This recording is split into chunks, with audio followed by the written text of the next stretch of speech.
senior citizens or auto loan interests, four major parts of the working families tax cut bill that every single person on this dais to the right voted for.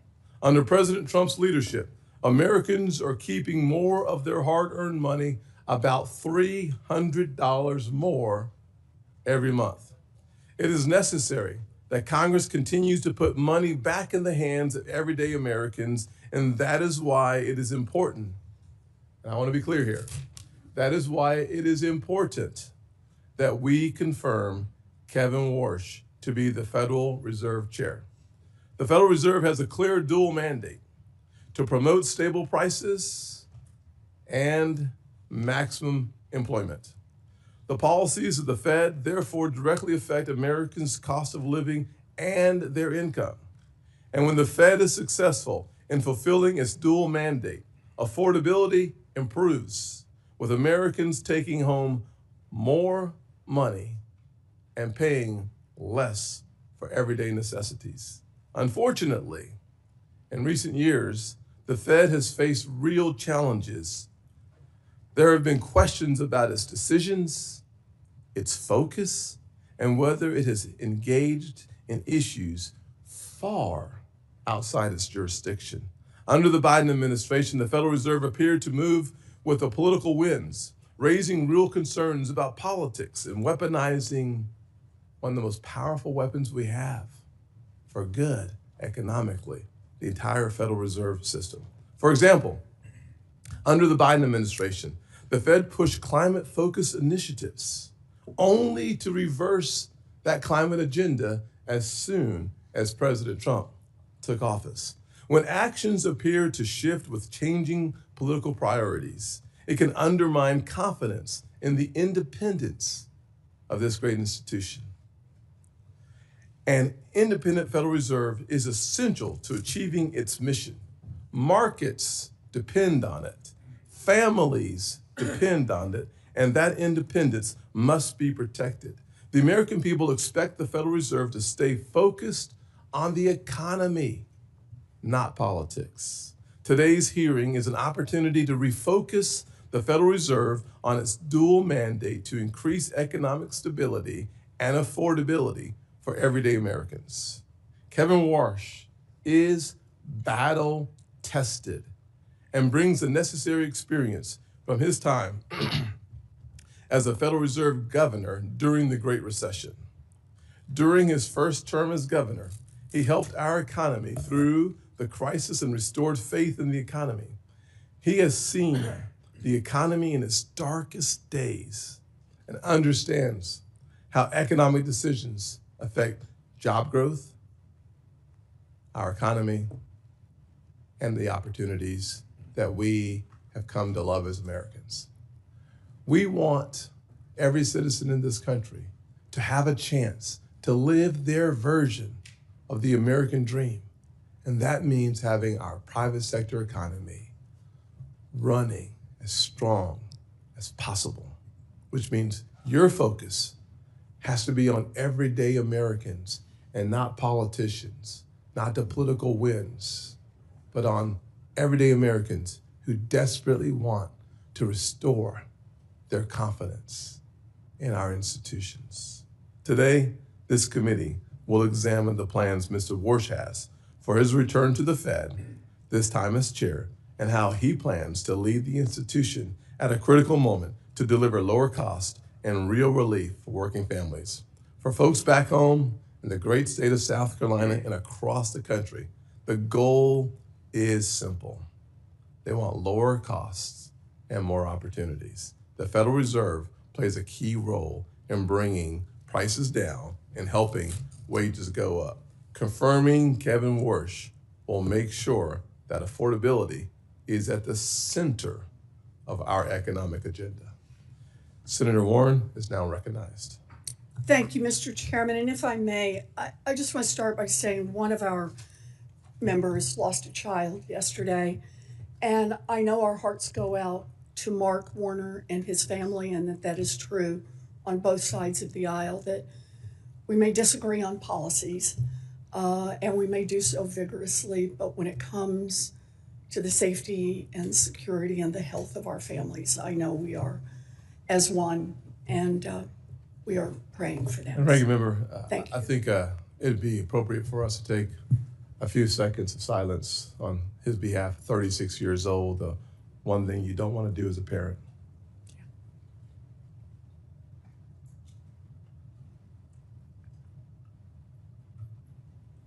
Thank you. Thank you. Thank you, Mr. Chairman, and appreciate all you do. Okay. So we should not be having this hearing today. And here's the context. First, over the past year, President Trump has racked up one economic failure after another, and Americans know that. Consumer sentiment just hit its lowest level on record ever. Inflation is rising, and families are paying more for groceries, more for healthcare, more for utilities, more for housing, all thanks to Trump's chaotic tariffs and one big beautiful bill. And now his war with Iran is putting American troops in harm's way and further driving up the cost of nearly everything here at home. Second, in your testimony, you said it's perfectly fine for elected officials to state their views on interest rates. But that is not what Donald Trump is doing. The president has repeatedly and illegally attempted to take over the Fed. His bogus attacks on Governor Lisa Cook and Chair Powell were designed to threaten all the members of the Fed to do Trump's bidding and open more spots for Trump flunkies. Why try to end the independence of the Fed? Because Trump's economic failures are causing him political problems, and he wants the Fed to use monetary policies to artificially juice the economy in the short term, and this is his last chance to do that before the November elections. Having a sock puppet in charge of the Fed would also give the president access to the Fed's powerful authorities to enrich himself, his family, and his Wall Street buddies. It could mean granting special accounts to his family's crypto company or bailouts to his friends on Wall Street if they get into trouble. In other words, a Fed under Donald Trump's control creates more opportunities for Trump's corruption.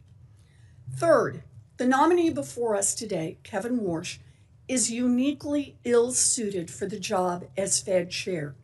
In our meeting last week, we discussed the 2008 financial crash, where 8 million people lost their jobs, 10 million people lost their homes, and millions more lost their life savings. Giant banks, however, got hundreds of billions of dollars in bailouts.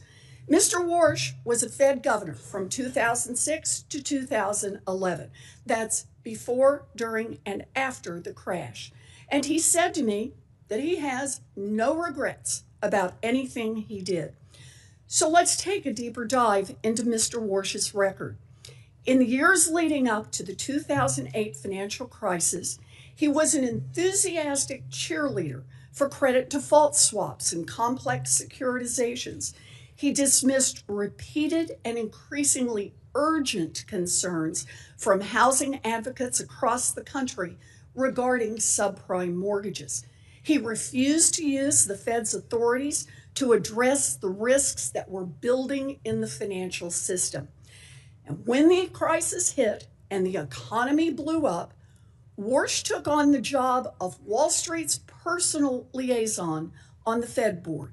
He was quick to respond to concerns from Wall Street CEOs, and he worked tirelessly to arrange multi-billion-dollar bailouts for them with nothing for American families. No regrets, he says, no regrets. After the crash, most people on the Fed saw millions of Americans unemployed, people who had lost their homes, and said now might be a good time to lower rates and make the cost of borrowing cheaper for businesses to avoid more layoffs, and make it cheaper for Americans who are worried about paying their mortgages or their credit cards. But not Mr. Warsh. Nope.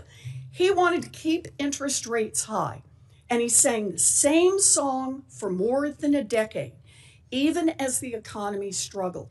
When the job of Fed chair became available during Trump's first term as president, Warsh held on to his high interest rate inflation hawk views, and Trump passed him by.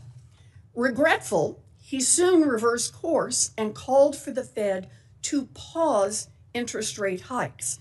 Then, once Trump left office, Mr. Warsh flipped again and was even criticizing the Fed for cutting rates in the fall of 2024. But as soon as Donald Trump became president a second time, Warsh reversed himself once more and began shouting from the rooftops about how the Fed should cut interest rates. Evidently, he learned his lesson. This time around, he sucked up to Donald Trump to snag his dream job. Mr. Chairman, last week, a single Democratic member of this committee asked that you postpone this hearing and instead conduct oversight on the president's role in directing bogus criminal probes into Chair Powell and Governor Cook. The Senate should not be aiding and abetting Donald Trump's illegal takeover of the Fed by installing his chosen sock puppet. It's an invitation for corruption and for economic catastrophe. We have the power to stop it, and we should be using that power. Thank you, Mr. Chairman.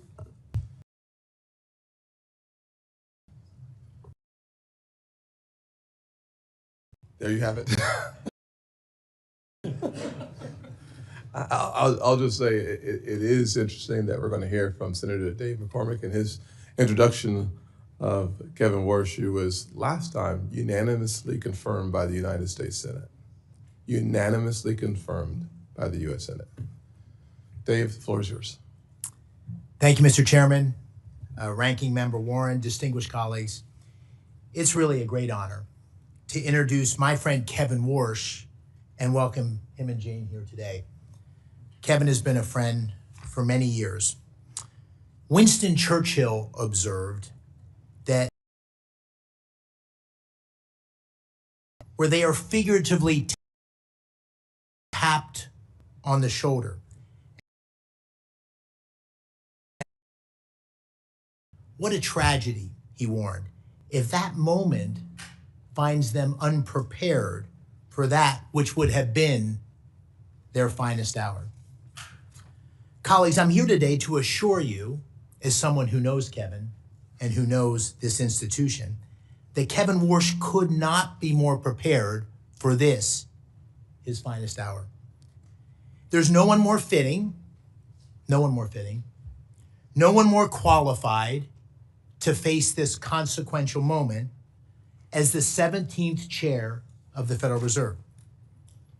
Now, I'm not going to belabor Kevin's academic and professional record. They speak for themselves.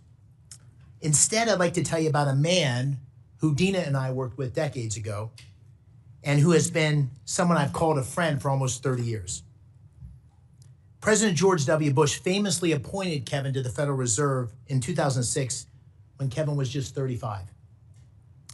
He was the youngest saw in Kevin what I believe you will see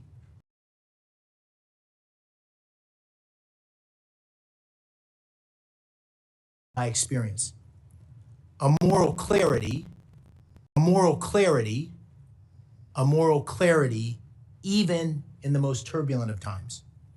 A sharp and independent intellect, further strengthened by decades immersed in unforgiving global financial markets. And a deep, honest understanding of how the decisions made in the marble hallways of Washington affect the lives of hardworking Americans. Now, I, unlike many on this committee, have seen these virtues on display across decades of friendship. I first met Kevin in the late 1990s when he and my younger brother were junior in the crucible of the global financial crisis. I, as the board. For nearly 2 years, we worked hand in hand to contain the I know that then Chairman Ben Bernanke relied heavily on Kevin during those turbulent times, and I did too. And I've continued to seek his counsel regularly in the years since. Now, Kevin came to Washington all those years ago as an outsider, an idealistic young man determined to serve his country, one who has succeeded beyond all expectations. And he returns today as the ideal candidate to lead the. Kevin will inherit a Federal Reserve in need of repair, extended balance sheet, a poor record on inflation, opportunities offered in today's economy.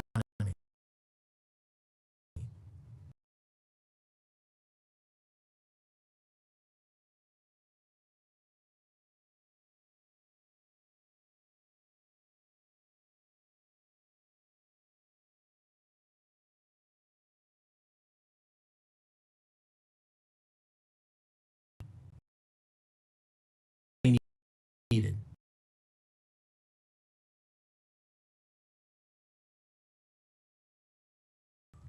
He possesses a deep understanding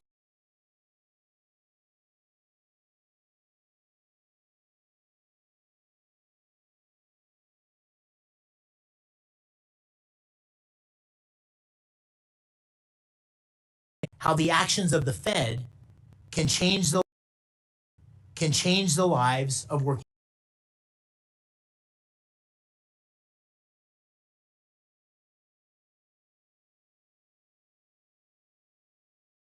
everyday Americans. The Federal Reserve must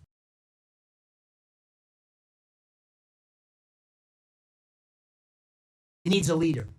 It needs a leader who understands that the Fed's mandate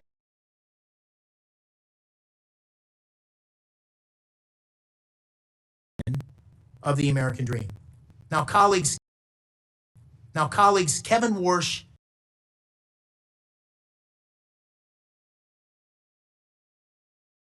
Americans. He is the right man for this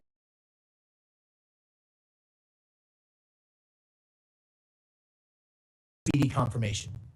Thank you, Mr. Chairman.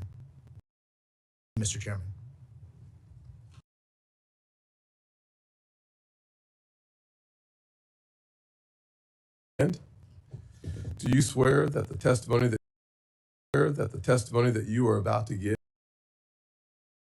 to appear and testify before any duly constituted committee of the Senate?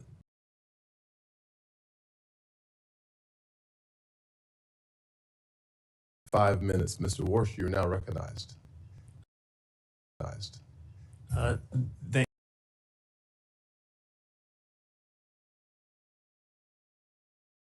you given me, not just since the president's nomination, but long before.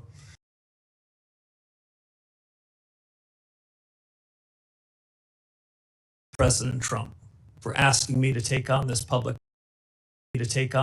trust. Believes that real economic growth in the U.S. and real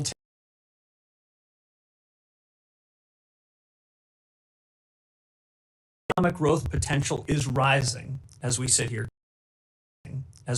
today.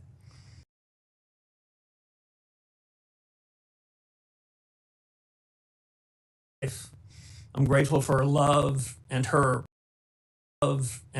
personal accomplishments.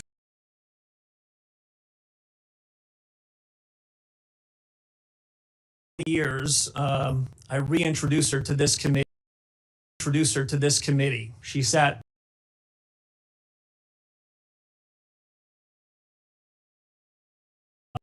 Jane, happy anniversary.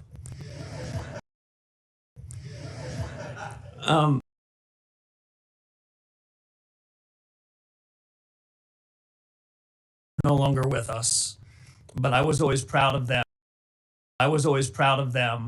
and the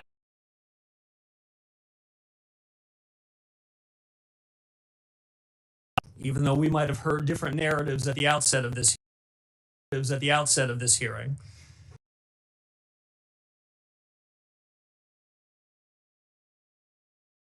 Or colleague of the last 5 Fed chiefs, from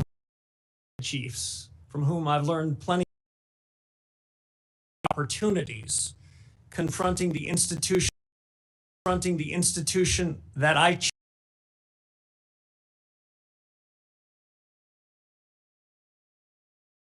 and my most faithful efforts in serving the mission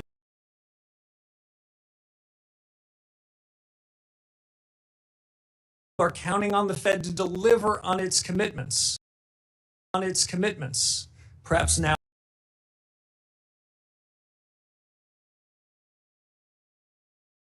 the individuals with whom I worked and from whom I learned.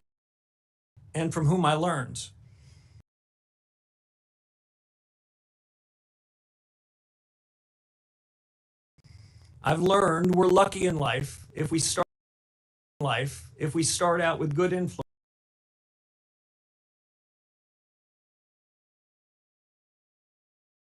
I made my way to Stanford and found myself in the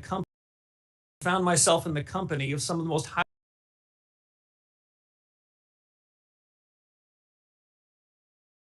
at the Hoover Institution, who I came to know as a teacher.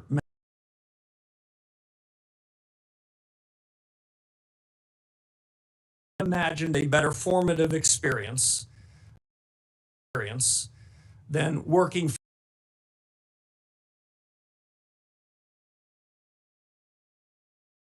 completely devoted to the ideas and ideals of our country.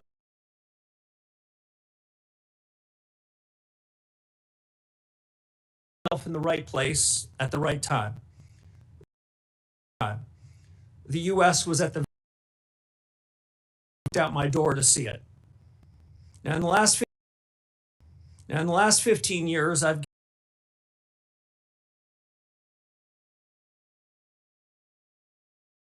he never got a PhD in economics,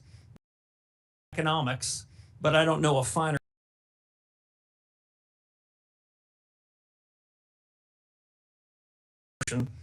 I doubt I would be sitting before you today as the president.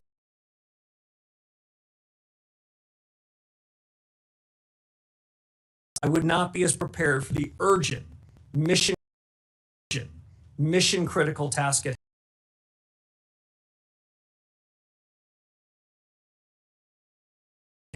at the birth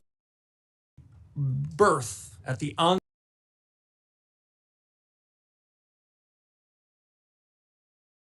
benefited enormously from the credibility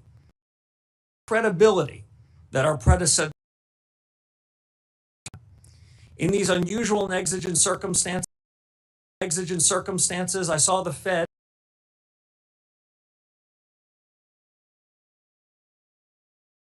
in society.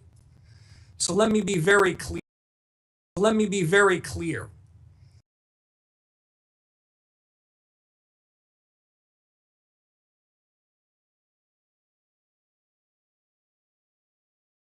Unclouded decision making. And as Senator Warren said, I do not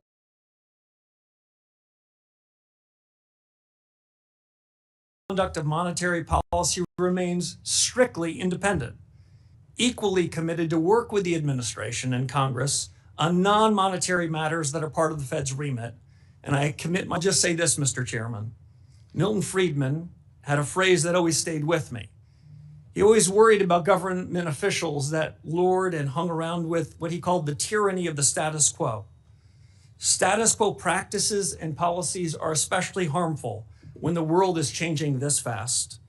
If confirmed as chairman, I will be faithful to the Constitution, to the Federal Reserve Act, and to the very best of the Fed's traditions. I believe a reform-oriented Fed can make a real difference to the American people. And if confirmed, I will seek to create an environment in which the best people do their best work. Candor and goodwill will go a long way in pursuing those objectives. And I suspect this hearing, Mr. Chairman, will put us to the test. It's a real privilege to be Thank you, here.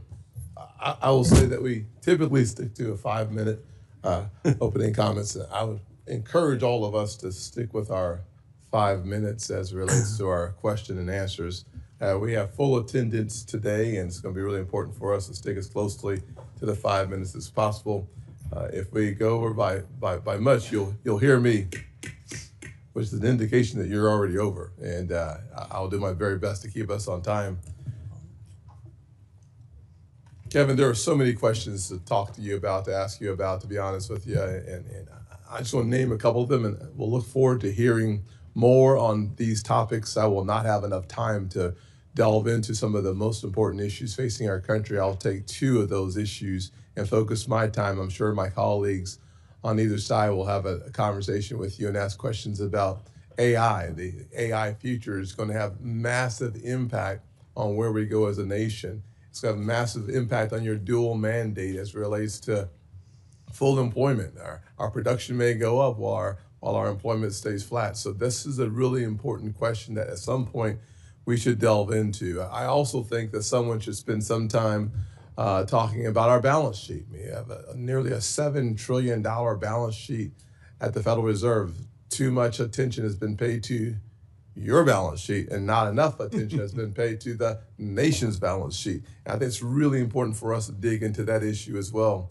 Digital assets, the future of finance in the world seems to have a major component of it being digital assets. The market structure legislation, we don't want your comment on, but the important role of the blockchain in the future is another really important part of the future of our economy. I will spend some time talking about affordability and the importance of the independence of the Fed.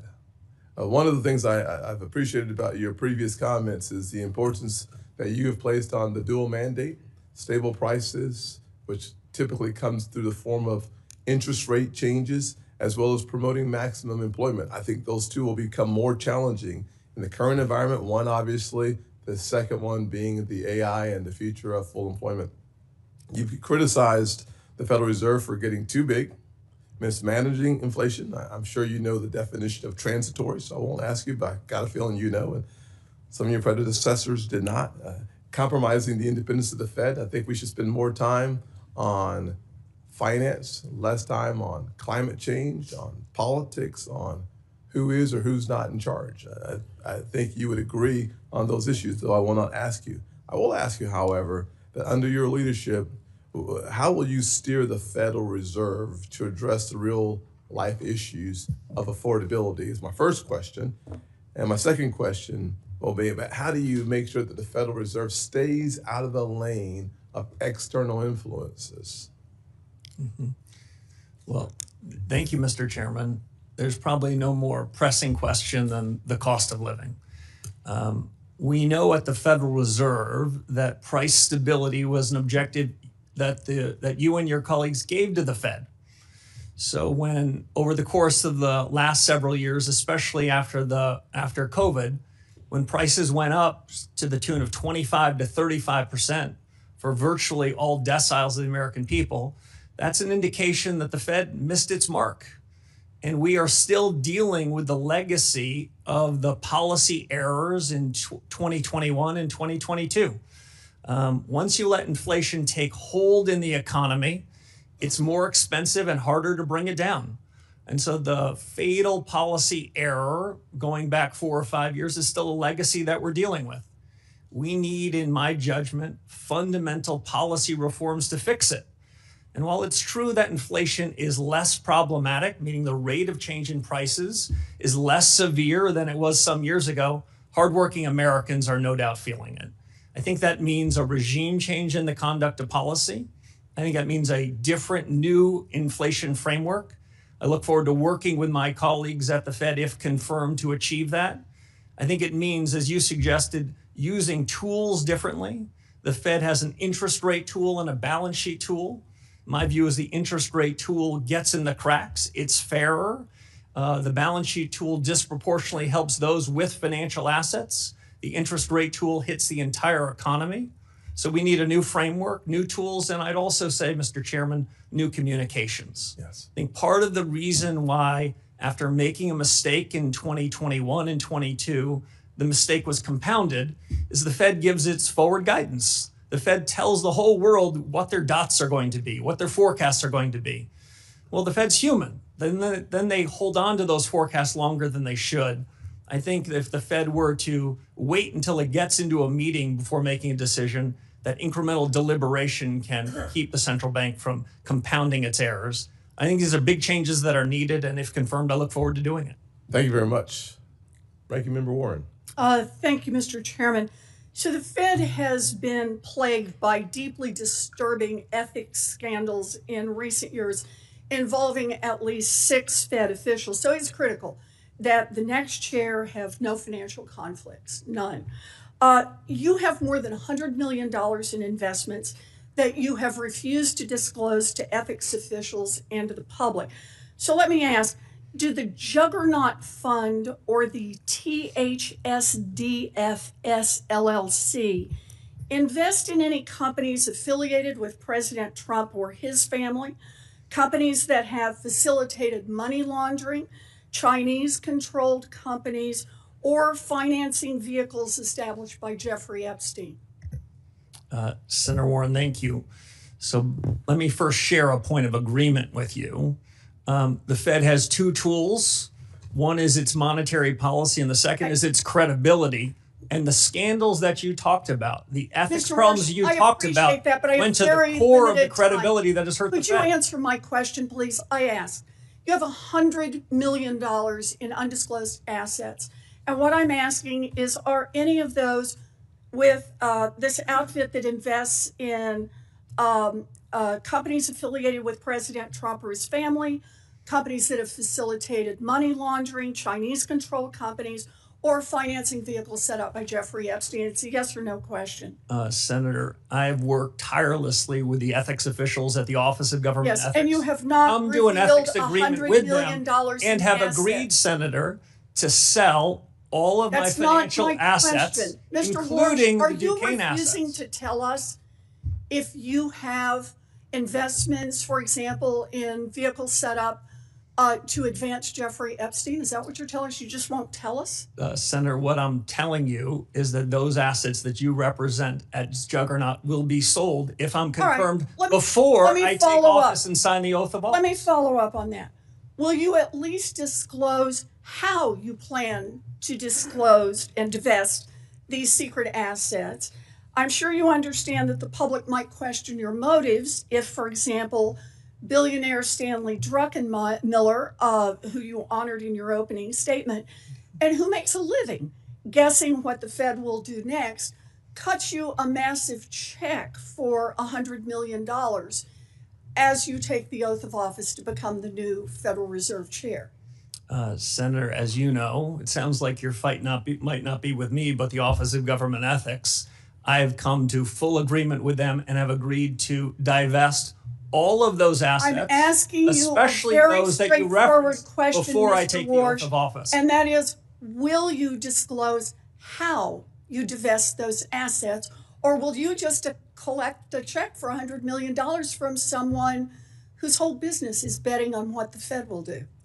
As I said to the ethics officials at the Federal Reserve and the Office of Government Ethics, I'll take that as a I no would be as well. redeeming my So assets Donald before Trump I take has office. made clear that he does not want an independent Fed. In fact, he has said, and I quote, "Anybody that disagrees with me will never be Fed chairman." And he's made clear that you are his sock puppet, saying last week that interest rates will drop, quote, "when Kevin gets in." Yeah, I think they do. Not when economic conditions change, we'll get lower rates. Not when the economy needs it. Nope. He said, when my guy, Kevin Warsh, is in there, we'll get the interest rates that I, Donald Trump, wants. So independence takes courage. Let's check out your independence and your courage. We'll start easy. Mr. Warsh, did Donald Trump lose the 2020 election? We try to keep politics, if I'm confirmed, out of the Federal I'm just Reserve. asking you a factual question. I need to know, I need to measure. your independence and your courage. Senator, I believe that this body certified that election many years ago. That's not the question I'm asking. I'm asking, did Donald Trump lose in 2020? And I'm suggesting you in 2020, the Fed made a huge inflation problem, and you certified the election. So let me ask you another question. Out of monetary policy. In our meeting, you said you would be independent because you're, quote, a tough guy. Those were your words, tough guy. And you will be able to stand up to President Trump. So let's try it again. Name one aspect of President Trump's economic agenda with which you disagree. Well, Senator, the Federal Reserve in recent years has wandered outside of its remit, wandered into other areas. I'm asking for something that's you not something I'm disagree prepared with Donald to do. Trump on. If Just I'm confirmed, the Federal Reserve should economic stay in its lane. Just one little place where you disagree with Donald Well, Trump. I do have a disagreement, actually, Senator, with the president. I think even this morning, he said that he thought I was out of central casting. I think central casting, I'd look older, grayer, and maybe show up here with a cigar of sorts. Quite adorable. But you know, we need a Fed chair who is independent. That's the only way we preserve the independence of the Federal Reserve. If you can't answer these questions, you don't have the courage and you don't have the independence. I agree with you on independence, Senator. Senator Rounds. Thank you. Thank you, Mr. Chairman. Mr. Warsh, first of all, welcome. And I appreciated the opportunity to visit with you personally in the office. I agree with you, and I think Fed independence is critical. And I think that's an item that you and I agree on wholeheartedly. I want to take an opportunity just to kind of perhaps give you an opportunity to respond. I know that the ranking member had a number of items that she expressed concerns with. I'd like to give you an opportunity to just kind of work this way through. And let me just ask you a few questions, and I'll allow you to take the time to fully answer the questions. As I understand, Mr. Warsh, you worked with the career ethics professionals at the Office of Government Ethics and at the Fed to come to an agreement in terms of your dissolution of some of the assets that you as a businessman have. Is that correct? Yes, Senator, that is correct. I worked with the Fed ethics officials first, answered all of their questions, then with the career professionals, the Office of Government Ethics, answered all of their questions, and then they wrote up an ethics agreement, which is part of the public record. But because I agree with Senator Warren on the ethical questions that have been raised over the last several years by several people that were members of the FOMC, so that there's no question about my independence, no question about the clarity of my financial record. I agreed to divest virtually all of my financial assets, the large majority of which will be divested before I raise my right hand and am sworn into office if confirmed by this body. So I've gone above and beyond, not for any other special reason other than the Fed needs to reestablish its credibility because the conduct of policy depends on it. So let me just, for the record, the agreement which you have signed clearly states that you have agreed to divest your assets that are in question within 90 days of confirmation if you have not already divested them. That is correct. Yes, Senator. And in fact, the large majority of those assets will be divested before I am sworn into office if confirmed. Thank you. The career ethics professionals were the ones that basically had sent your signed paperwork to this committee's chief clerk. I really question whether or not they would have done that if they did not come to the ethics agreement with you in the first place, correct? Yes, I presume that's right. We had a very good working relationship, and I'm happy to be sitting after the divestiture and cash or T-bills or whatever's the permitted asset so we can get back to the business of fixing the Fed, reforming an institution that has lost its way a bit, that has missed the mark. As Chairman Scott said at the outset, this inflation risk is still something that's being talked about around kitchen tables and boardrooms. My preferred definition of stable prices is a little different than most academics. I believe that price stability should be a change in prices such that no one's talking about it. That's an old-fashioned definition, but I think it's still valid. And the sooner that we can reform the institution with my colleagues, if confirmed, the sooner we can ensure price stability, and we can have a new set of leaders atop the institution with high, credible, ethical standards to return the Fed to what it should be. The independence that both Chairman Scott and Senator Warren mentioned, critically important. But independence has to be earned, and it's earned by delivering on the promises, the commitments that the Fed has made. And as the Fed hasn't delivered on those promises, we shouldn't be surprised that we hear politics that are entering the room at the Fed, and you get the politics out of it so the Fed can focus on its day job, deliver on full employment and stable prices. It's true that people want to see stability within the Fed, but is it okay for a Fed governor or a chairman to change their mind on a particular policy? It's more than okay, it's essential. Economics is not physics, it's not math. Frankly, most of us that ended up in the economics business, we started like I did as a math major. It was too hard. So we ended up in economics.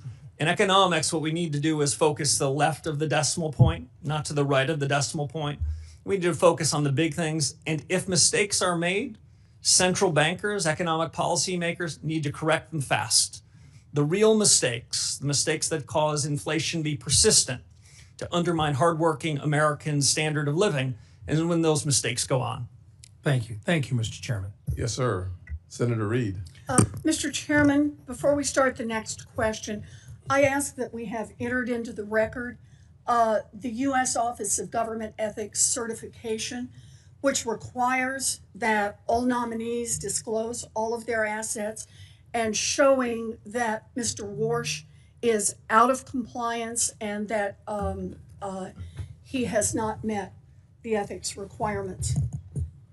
Without objection, I will note, however, that what has been clearly articulated is that he will, according to his agreement with OGE, do what many others have done as well within 90 days, be not only in compliance, but to have divested himself from any assets that are in question. Mr. Chairman, can I ask? I don't think we've had other nominees who are out of compliance and not disclosing at the time they come before the hearing. Not on this committee, that's correct. Not in this committee. Before we, here's what we're not gonna do. Fair enough. We're not gonna have two chairmen, for sure. Just asking. Number one. Number two, what we're also not going to do is debate what we're putting into the record. And finally, what we are going to do is have a conversation about America's economy. And frankly, we all deserve the opportunity to ask our questions. We don't get to figure out the answers, but we do get to ask our questions. And I hope that we are able to continue in that direction. As long as we are, we're going to have a very good hearing. And if we're not, then I will find a way to help us expedite getting back on track.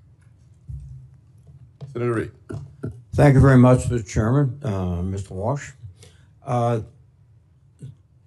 Until you dispose of all the assets you've identified to the Office of Government Ethics, you will not be in compliance. Is that correct? That's not my understanding.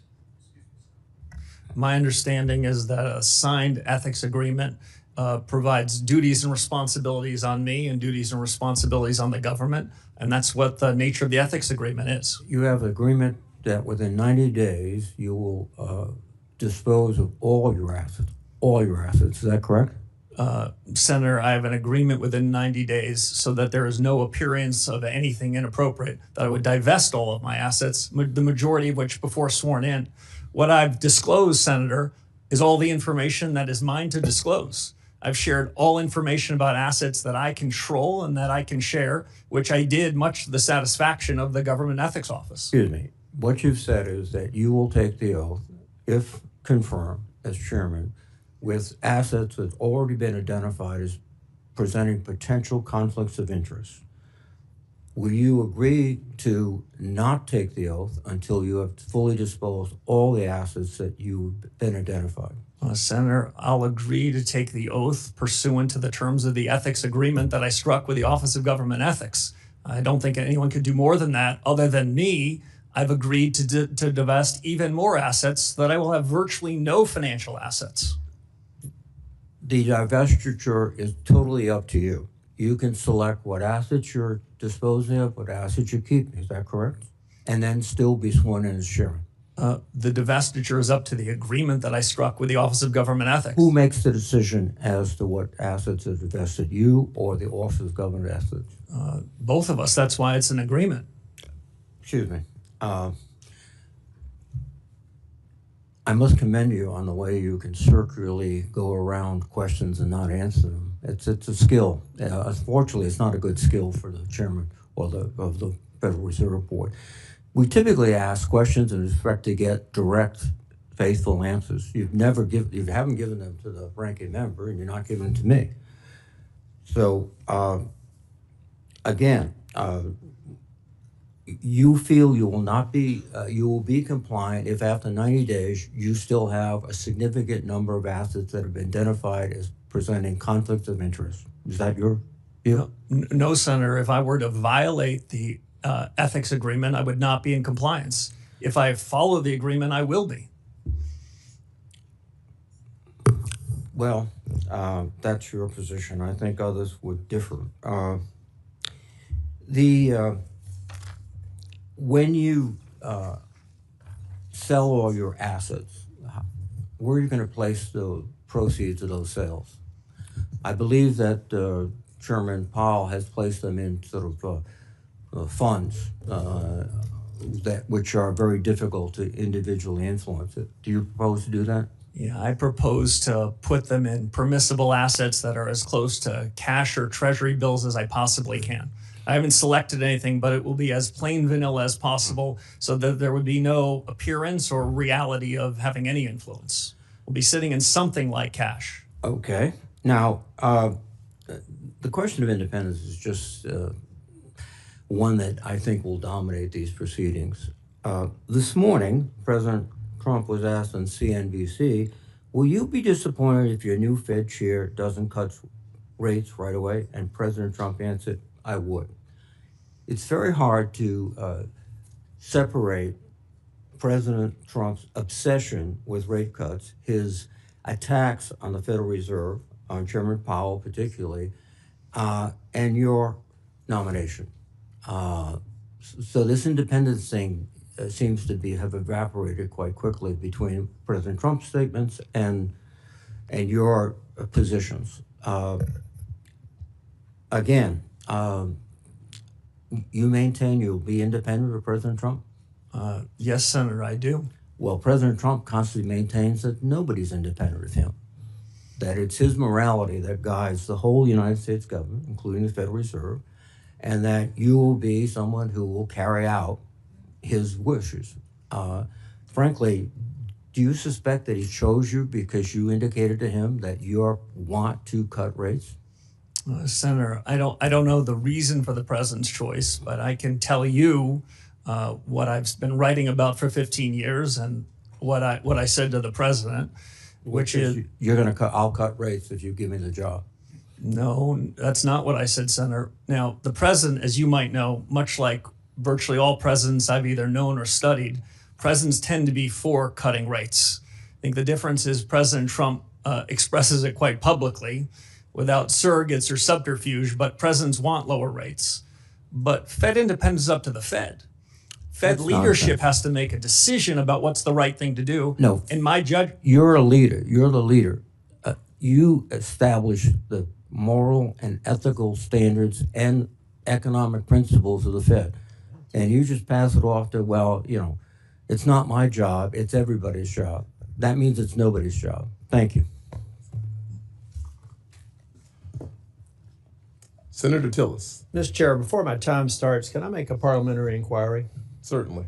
I want to make sure that we get this right because I'm not an attorney, but I think it's pretty important to suggest that according to Mr. Warsh, he has signed an agreement that is in compliance provided that he executes the agreement. Correct. So we should not have into the record that he is before us out of compliance because you stipulated that what Senator Warren said was a first of a kind here, but he is not out of compliance. He has agreement that if he executes, will be in compliance. That's why he's properly before us. And I just want to make sure for the record that that is clear. Yeah, very clear. Well, let me just say it. I'm going to reiterate what you just said, but I was writing it down myself. The Office of Government Ethics has entered into an agreement with Kevin Warsh that he has up until 90 days after confirmed to divest of his assets. So the word, I mean, to non-attorneys here, I heard someone say he's before us out of compliance, and that's why I checked with the staff to be absolutely certain.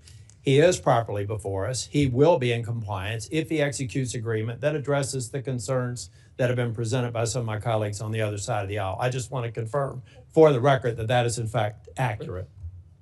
So if we're doing a matter here of, is this parliamentary inquiry? Is that what this is? I've made a parliamentary inquiry, so I'm not burning my time on something that I thought felt like a cheap shot to say he's out of compliance when in fact he's not. Then I'd like to ask the other question, and that is, have we seen this agreement? Do we have any way to verify that, in fact, these sales will occur if we have no idea what's in them and no one has told? And let's remember the law for a minute. The Fed, unlike other parts of government, do not have a 90-day you can be out of compliance. Fed law is explicit that you cannot own any portion of a financial interest in a bank. Mr. President, Mr. Chairman, excuse me for interrupting. Senator, Now I'm going to let the attorneys take over. Are we going to all get extra time here? No. I'd like an extra 3 minutes. All right. Okay? Mr. Chair, I just, for the record, and the only reason I said That was a parliamentary inquiry, so it doesn't count. Yeah. But Okay? Mr. Chair, the reason I mentioned that is because you had stipulated it. I don't think you meant it this way, but you as a chair said that this is the first of a kind of someone being out of compliance. I don't think you meant that. I wanted to make sure it was clear for the record. Well, let me just be very clear again. The career ethics professionals were the ones that sent Mr. Warsh's signed paperwork to this committee's chief clerk. They would not have done so if they did not come to an ethics agreement with Mr. Warsh. Mr. Kennedy, Senator Kennedy does raise a good point.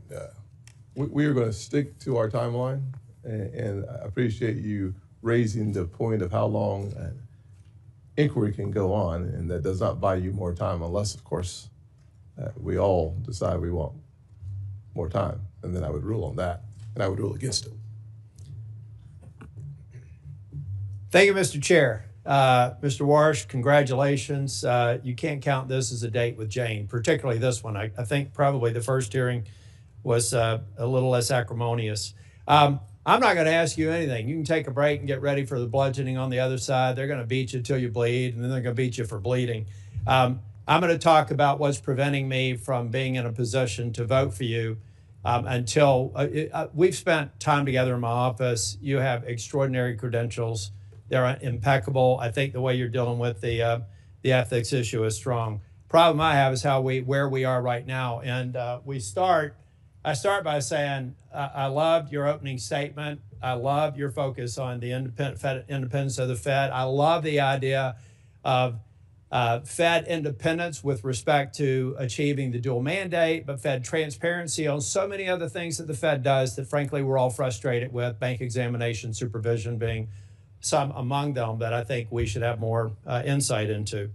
Mr. Chair, I'd like to submit for the record 2 executive orders under President Trump, and one in 2020 and one in 2025, talking about making federal architecture beautiful again and focusing on trying to preserve the integrity of old buildings. Without objection. Thank you. And Mr. Chair, I will be submitting an analysis, but if we can go to slide 2. And turn it up right.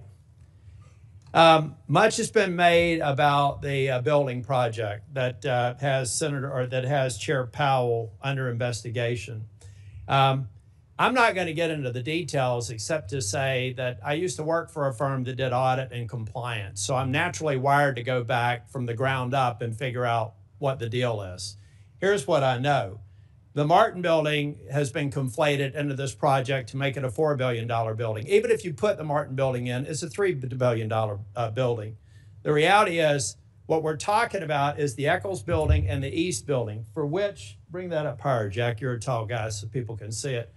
These are the overruns.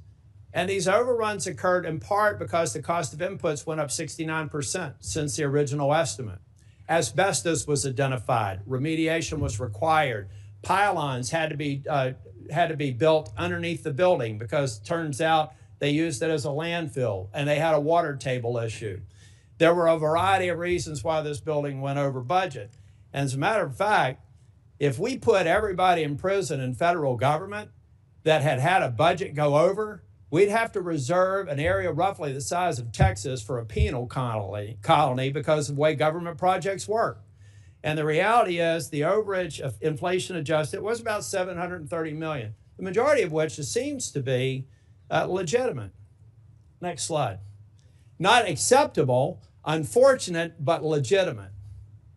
Now, what I've really got a problem with, and we're talking about Fed independence. By the way, I think you're going to be independent. You have to be. You got to convince 11 other people to vote with you, at least the majority. It's a consensus organization. You try to get the majority to. Most of these votes are 11-1. So if anybody thinks the president can appoint somebody and you unilaterally can control things, you're going to be an unsuccessful chair if history is any guide, and you've served under some of the best. So I know you're going to do it right. The problem that I have here is that we had some U.S. attorney with a dream or assistant U.S. attorney thinking it would be cute to bring Chair Powell under an investigation just a few months before the position was going to be open. This happened this year. Normal course and speed. Here's how it works at the Fed. May the 15th, the term would have expired. We'd be having this hearing. You'd be getting confirmed. Custom also suggests that the sitting chair, even though he has 2 years left on his term, would have exited. But instead, we have somebody who thinks a building project that went over by about $700 million with a lot of what seemed to be justifications for it are holding up this whole process. It sounds like to me somebody over in the DOJ didn't even check with the boss. The boss said on the same night that I said I can't go forward until this bogus investigation is done with, said he didn't know anything about it. So we've got people in DOJ over in the DC circuit or the DC district doing these investigations. We have got to end this investigation. Big DOJ didn't know about it. The president didn't know about it. Let's get rid of this investigation so I can support your confirmation. Mr. Warsh, the only thing I've found the least bit odd about you is you've never watched an episode of Seinfeld. You've spent so much time at being a rock-solid economist that you're not even taking time away for a little laugh like that. I look forward to supporting your nomination, and I look forward to this investigation being taken down. If the chair wants to have all of our subcommittees start looking at capital expenditure projects for the agencies that we're overseeing, I think that's a great idea. And I'd like to be on a committee specifically drilling down on this analysis. If somebody can prove me wrong, I'd be happy to make a criminal referral. But I don't have the DC circuit tell me a crime was committed when 7 members on this committee said it wasn't, including the chair. Thank you, Mr. Chair. You're welcome. Only one question. What is Seinfeld? Senator Van Hollen. Mr. Chairman, thank you. Mr. Warsh, good to see you. Reviewing your record, I am concerned that your position on interest rates seems to shift with what's politically convenient rather than based on sound economic judgment. In the aftermath of the 2008 financial crisis, the worst recession since the Great Depression, with some of the worst unemployment in our lifetimes, you were a hawkish voice, expressing concern that the Fed might wait too long to raise rates. I think you got it wrong then, but now you seem to have swung 180 degrees in the opposite direction to embrace lower rates, a view that conveniently aligns with the president who nominated you. You've made this pivot even as today prices are too high. I think we all know that. Our economy works for families when prices are affordable and unemployment is low. That's why price stability is an important part of the Fed's mandate, right? Senator, yes. And the Fed uses its monetary policy tools for price stability and full employment. That's the job Congress gave to the Fed. Here's how Ben Bernanke described how the Fed uses those tools. He said, and I'm quoting, "Generally, if economic weakness is the primary concern, the Fed acts to reduce interest rates, which supports the economy. If the economy is overheating, the Fed can raise interest rates to constrain inflationary pressures," end of quote. So that's a textbook model of the Fed. Cutting rates supports the economy, but can lead to higher inflation, while raising rates helps to fight inflation, but can limit growth. Do you agree with Chairman Bernanke that that's generally how the Fed can use monetary policy to affect the economy? Senator, I do agree generally with that proposition, but I'll note at a moment like this, the supply side of the economy is changing dramatically. So the core of what Chairman Bernanke said is a question about what's the economy's potential. As I said in my opening remarks, I think the economy's potential is growing quite quickly, and that makes the decision that you tee up to be a difficult one, and one that the Fed's going to have to dig deep in evaluating what's the right policy choice in the upcoming meetings. Well, I want to push you a little bit on that in a moment, but right now the Fed has set its main interest rate at 3.5 to 3.7%. Last December, President Trump told the Wall Street Journal he wanted to cut rates to 1% and maybe lower than that by the end of this year. So just to better understand how you think about economics, in the economic model Bernanke laid out, let's say there's an economy with decent growth and no recession. If the central bank were to cut rates from 3.5 to 1% or lower, a massive cut, that would typically push prices up, right? Senator, unlike many of my colleagues, past and present, I don't believe in forward guidance. I don't believe that I should be previewing for you what a future decision might be. I think it's essential that the Fed make decisions in the room. Mr. Warsh, I'm not asking you what decision you would make. Obviously, that's going to be up to you. I'm asking you for the framework in which you think about these things. And it seems a pretty straightforward question about what would happen if we reduced interest rates by the end of this year to 1% or less. And under the Bernanke model, and I think almost every economist or most economists would say that that will drive up prices. And so that's what I'm asking you. Would you agree that that would likely drive up prices? So, Senator, the Fed has two important monetary policy tools. One is interest rates, and the other is a balance sheet that we created in the 2008 financial crisis. Those tools should be working in concert, not at cross purposes. So it's hard for me to isolate one variable when we'd have to have a discussion on the other. All right. Well, let me just say this was a pretty clear question about the framework in which these decisions are made. I have heard you talk about how AI may change that calculation. Yes. I will just say, and I think you know this, I mean, I have this, you know, the Financial Times pointed out the economists reject Kevin Warsh's claim that the AI boom will enable rate cuts. And I find it just implausible to suggest that by the end of this year, AI would produce such increases in productivity that it could reduce in a rate cut to below 1%. And you can't tell me that that would very likely increase prices. So, Senator, can I say two things? First, Senator, sorry. Quickly. Sorry. Monetary Policy Center works with long and variable lags. Quite famously, if the Fed were to make a decision today about the conduct of policy, it's likely to find its way to the real economy 6, 9, or 12 months later. So it's difficult to judge policy today for an immediate result. And that would be my only concern about the framing of your question. Thank you, Mr. Chairman. In closing, this is what concerns me, is that your views now have sort of flipped to conform with where the President of the United States is. And that's been a concern many of us have. Thank you, Mr. Chairman. Senator Kennedy? I want extra time, Mr. Chairman. I know, sir. I know. Consider these 5 minutes of parliamentary inquiry. Professor, what's a sock puppet?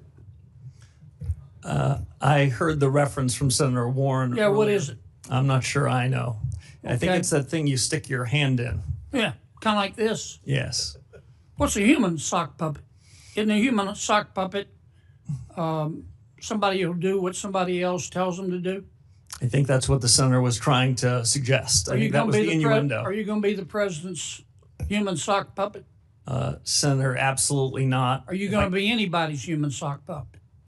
No, I'm honored the president nominated me for the position, and I'll be an independent actor if confirmed as chairman of the Federal Reserve. My friend Senator Warren, and she is my friend, suggested that, I wrote it down, you will use your power, you might use your power to bail out your friends if they get in trouble, kind of like President Biden did with Silicon Valley Bank and Signature Bank. She didn't say the last part, I just did.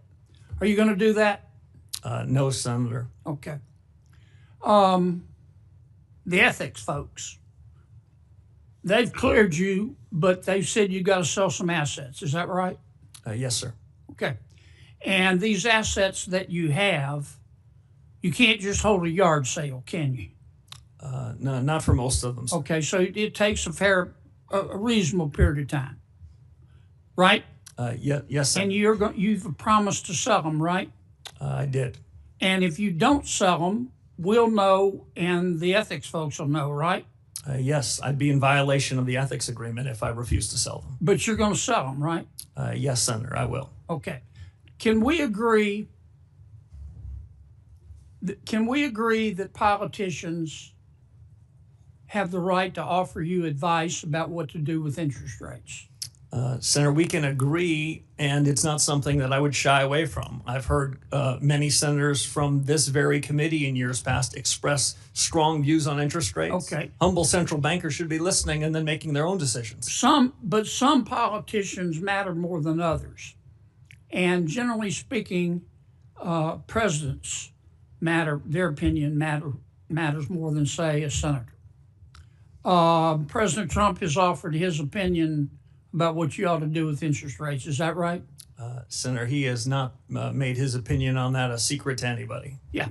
And every president has that you're aware of. Yes, they all tend to be in the same direction, Senator Kennedy. Okay. Now, the problem is, can we agree that your credibility as Fed chairman is the most important thing you have? It's the most important thing to me, it's the most important thing to the institution, and it's the most important thing to the successful conduct of policy. Okay, If the markets that's a yes, right? Yes, Senator. Okay. The problem is that President Trump has said he's not going to appoint anybody who wouldn't agree to lower interest rates. Have you agreed with the president that you're going to lower interest rates? Senator, I'm glad you framed it that way. The president never asked me to predetermine, commit, fix, decide on any interest rate decision in any of our discussions, nor would I ever agree to do so. So the president has never sat you down, looked you in the eye, and said, here's the deal, Scooter. I'm going to appoint you, but you got to agree to lower interest rates. That didn't happen, or it did happen? The president never once asked me to commit to any particular interest rate decision, period, and nor would I ever agree to do so if he had, but he never did. I was honored he nominated me. Like everyone else in the committee in the world, I've heard his view on interest rates. It sounded very similar to me to every other president in economic history that I've studied. Okay, I've got one more question because I'm about to run out of my parliamentary inquiry time. I've heard your argument the last few months about artificial intelligence has made us so productive, labor so productive that companies don't have to raise prices. Therefore, inflation isn't a problem. Therefore, rates can be cut. Do you really believe that right now? No, that is not how I would characterize the story on AI. Okay, but you've said what I just said, haven't you? I've said that this is the most disruptive moment in modern economic history in the U.S. and the world. I've said that artificial intelligence, AI, short Okay, for let me American stop you because ingenuity, can have a big the effect. chair's going to cut me off. Oops, sorry. Here's my worry, that a lot of this stuff about artificial intelligence making us more productive is a bunch of hype by people who want to sell stock in an IPO. Okay, I'd be careful there. Yeah. Thank you, Mr. Chairman. I'll get to my 5 minutes in a little bit. So you come back about midnight, sir. We'll go ahead and start all over again. Brand new day, sir. Brand new day. Thank you for your patience. Senator Thank you. Cortez Masto. Thank you. Mr. Warsh, thank you for taking the time with me. I appreciate meeting with you. Congratulations on this nomination, and welcome to all your family, friends who are here. Let me talk to you about a couple of things. It's really around economic theory, and we have talked a little bit about this when we were meeting. Inflation has been above the Fed's target for 5 years. Would you agree with that? Yes, Senator. Yeah, yes. and core PCE inflation has been running at about 3%, a full point above that Fed target, correct? Yes. And so some Federal Reserve officials have said that this excess is due to tariffs. Do you agree with that? Senator, I don't. I sort of a rough swag as to what was going on. We don't have to do a rough swag anymore. What I'm most interested in is what's the underlying inflation rate, not what's the one-time change in prices because of a change in geopolitics or a change in beef, but what's the underlying generalized change in prices in the economy. And my broad sense is that these inflation risks and the inflation damage the last several years is improving somewhat. It has improved somewhat in the last year. The measures I prefer are looking at things that are called trimmed averages, where we take out all of the tail risks, all of the one-off items, and we ask ourselves whether the generalized change in prices is having second-order effects on the economy. Again, they're not where they should be, but I think that the trend is quite favorable. And these trend averages and the data that you're looking at now, it's not traditionally the norm that economists would use in this position. Is that correct? Some in the economics profession are increasingly looking to these median type measures, but among the projects I would hope to undertake as one of the first reforms at the Fed is a data project where we would go off and we would evaluate with the public sector and the private sector, including the Bureau of Labor Statistics, a survey of 1 billion prices. And what I'm really most interested, Senator, is what's the change of that 500 millionth and one price? Because that's inflation. That's a change in the generalized level. In a market economy, prices change all the time, and I don't want to be confused by that. I want to know what inflation really is, and I still think there's some work to do. And I respect, listen, I'm listening to you today and talking with you. I respect you truly believe as an economist and a theorist in this theory, in what you are talking to us today about, which is traditionally not the norm. And many are disagreeing with you on that and publicly disagreeing. And so I understand that. But I guess the position I have is I hope you're right. But at the end of the day, my concern is people are suffering right now with high costs, and we need to address it. And I don't know how long it's going to take for your economic theory to gain traction or to be proven that it's going to benefit so many people in this country right now. And here's one other thing, because I don't have that much time, and this is what is also a concern of mine, so I want you to address it. Earlier, you've been on the Federal Reserve Board, and you were there during the financial crisis of 2008. You and I talked about this. I was the Attorney General then. It hit Nevada so hard. Here's what I do know, and at that time, in 2006, you attended numerous meetings where housing experts pleaded with you to stop predatory mortgages. In fact, Gail Burks, who was the CEO of Nevada's Fair Housing at that time, who I worked with, repeatedly warned Fed leadership, including you, about predatory lending practices such as flipping loans or misinforming seniors about reverse mortgages. And in 2007, you said, and I quote, subprime mortgages have gotten a bad name in this environment, and in some cases, that's not just. You also said that you don't see any immediate systemic risk issues among big banks. And you said that at that time. And then just recently, and this is what I want you to address, Senator Warren has said that you told her you had no regrets during this tenure. How can we trust that your economic theory, when you were wrong then, is going to be the accurate theory we need now to help so many families and businesses that are struggling with the policies that we're dealing with now?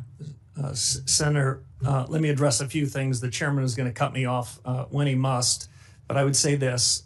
For many years before the global financial crisis, I warned about the very real risks of Fannie Mae and Freddie Mac blowing up, which they did.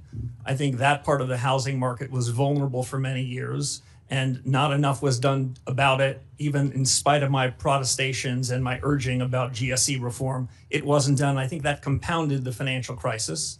Secondly, I think subprime mortgages then, subprime assets then, were indicative of prices of almost every financial asset that were mispriced.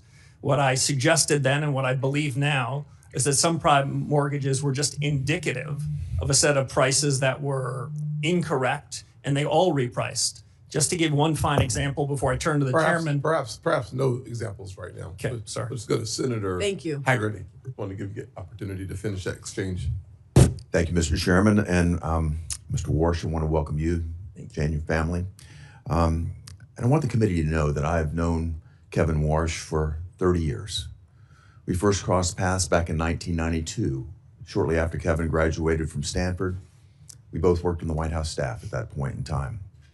And I just want to say this, that the man testifying before us today is the same man that I got to know then. Serious, disciplined, with a true heart for public service. And I want to say this, I've said it before, Kevin Warsh is the man for the moment. His background, his experience, and his discipline are precisely what we need to bring our economy into its full potential. I'm delighted to see him here today as we both reinforce competence here at home and do the same thing abroad. And if I think about Kevin's qualifications, think about the contrast with the nominations that we saw with the last administration. I think this committee will recall that President Biden nominated a prospective federal bank regulator, frankly, a graduate of Moscow State University in Russia, who advocated for replacing private bank deposits with retail accounts held at the central bank. Those who might criticize Kevin for his private sector success miss the point. Kevin's experience is not a liability, it's an asset. It brings a practical understanding in terms of how markets function to bear, how capital is allocated, and how policy decisions shape the real economy. Mr. Warsh, how will your experiences in both the public and the private sector shape your governance of the Fed should you be confirmed? Senator, thank you very much, and thanks for the kind introduction. For your colleagues on this panel, Senator Haggard and I shared a desk, 91 and 92, so I've known him for a very long time. I think my prior experience at the Fed, which some of your colleagues made reference to, are going to allow me to hit the ground running. This is as consequential a moment for the U.S. economy and frankly for the institution as any point since the late 1970s. And so my experience at the Fed, my understanding of the people, the culture, the governance, and of the things that are ripe for reform are going to give me a leg up. We don't have a long time to do new studies and contemplate what reform should be. We have a short window to try to bring inflation back down to where it should be to ensure price stability. And because AI that Senator Kennedy referenced is so consequential, and AI is quickly becoming at something like escape velocity, it's important to revisit the Fed's models and see whether this innovation cycle, while it could have over time improvements in the price level and make the Fed's job on inflation easier, there's a question about what that means for employment, which is another part of the Fed's mandate. So I think that's part and parcel of what my background and suggestion and history would suggest. But if I can make one other point, what the Fed needs is a reform to its frameworks and reforms to its communications. I've seen what the Fed's done well, and often I'll give them one cheer or two, but now more than ever, the Federal Reserve needs 3 cheers, and that's what I hope to deliver. Well, let's stay on this point, particularly, and you've mentioned this in your commentary, the point of the Fed's mission creep over the years. If you think about what the Fed has done, they've strayed into what I would call politically contentious areas. They've gone well beyond their core mandate. And we've seen this across the Federal Reserve System. And what the Fed has done is eroded its credibility, is what it should be, which is an apolitical and independent central bank. In bank regulation and supervision, the Fed's focused on non-material and often politically charged areas. I'm thinking about climate change policy here. Elsewhere in the Federal Reserve System, we've seen regional reserve banks used as platforms for promoting very divisive partisan policies. There I'm thinking about DEI, climate policy, even racial reparations. The Minneapolis Fed even went so far as to publicly lobby for an amendment to a state constitution on education policy. How far beyond the remit can they get? In the 2020 Monetary Policy Review, the Fed even sought to redefine its legislative mandate of maximum employment as a broad, quote, broad-based and inclusive goal, close quote. I mean, that's tacitly understood to mean that the Fed should accept higher inflation to privilege select groups of Americans. And while the Fed undertook this social engineering, it also financially engineered a massive footprint in our market. QE provided near unlimited bid for government debt, which of course made it easy for us to subsidize more government debt here. It subsidized government financing, and it encouraged, frankly, what I view as very reckless federal spending. In each of these examples, we see a clear pattern. The Fed has strayed beyond its core mandate to encroach upon policy decisions that ought to be left to those of us that are democratically accountable. Mr. Warsh, the Fed's own actions have eroded its credibility. What do you think should be done to regain public trust? Senator, robust reform. The Fed can deliver on the mandate that you gave it if it sticks to its knitting. As it wanders into areas upon which it has neither authority or expertise, it loses its focus. And I'll just give one example. In 2020, as you reference, when the Federal Reserve changed its inflation framework in August of 2020, inflation was running at around 1.72%. And the Fed changed its framework, rewrote in some sense the remit you gave it, and they asked for a little more inflation. They ended up with a lot more, and that was the foundation for the inflation surge that happened in the subsequent years, which we're still living with. Okay. Thank you, Mr. Warsh. Thank you, Mr. Chairman. Senator Smith.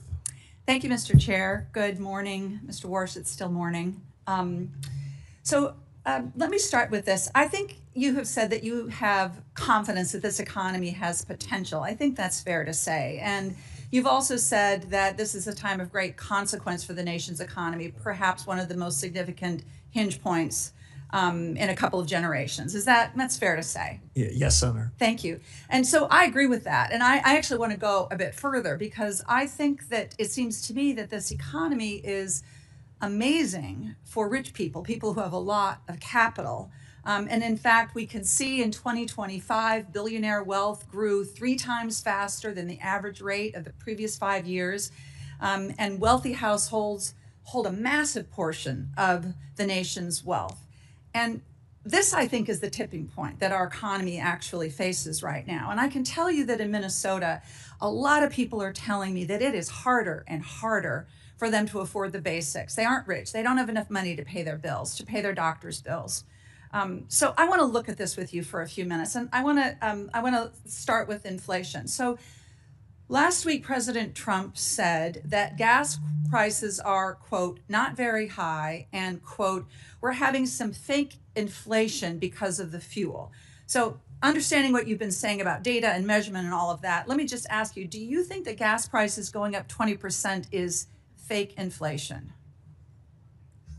Senator, the gas prices like beef prices, eggs, milk, and the rest, they move. And when they move in the wrong direction, American people are hurting by it. There's no question about it. That's right. American people feel it. It's not fake to them. It's money that they don't have in their pocket because gas is up 20%.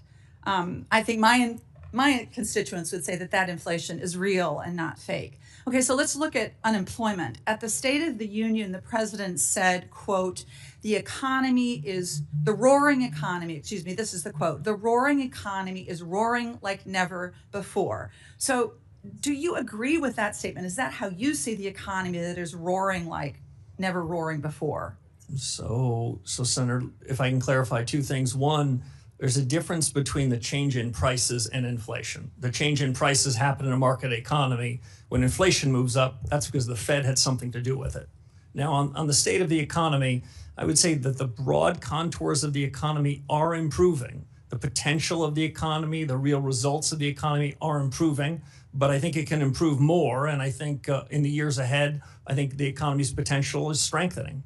So, the reality is that the economic data, understanding what you're saying about economic data being not imperfect, that there was almost zero job growth in 2025. And so that looks to me like not a roaring economy. It looks like a weak economy, which is what my constituents are telling me back in Minnesota. Let me go to one last look at this. Around the country, the average cost of home insurance rose 12% last year. Now, in my home state of Minnesota, not a coastal state, premiums rose 34% in 2025.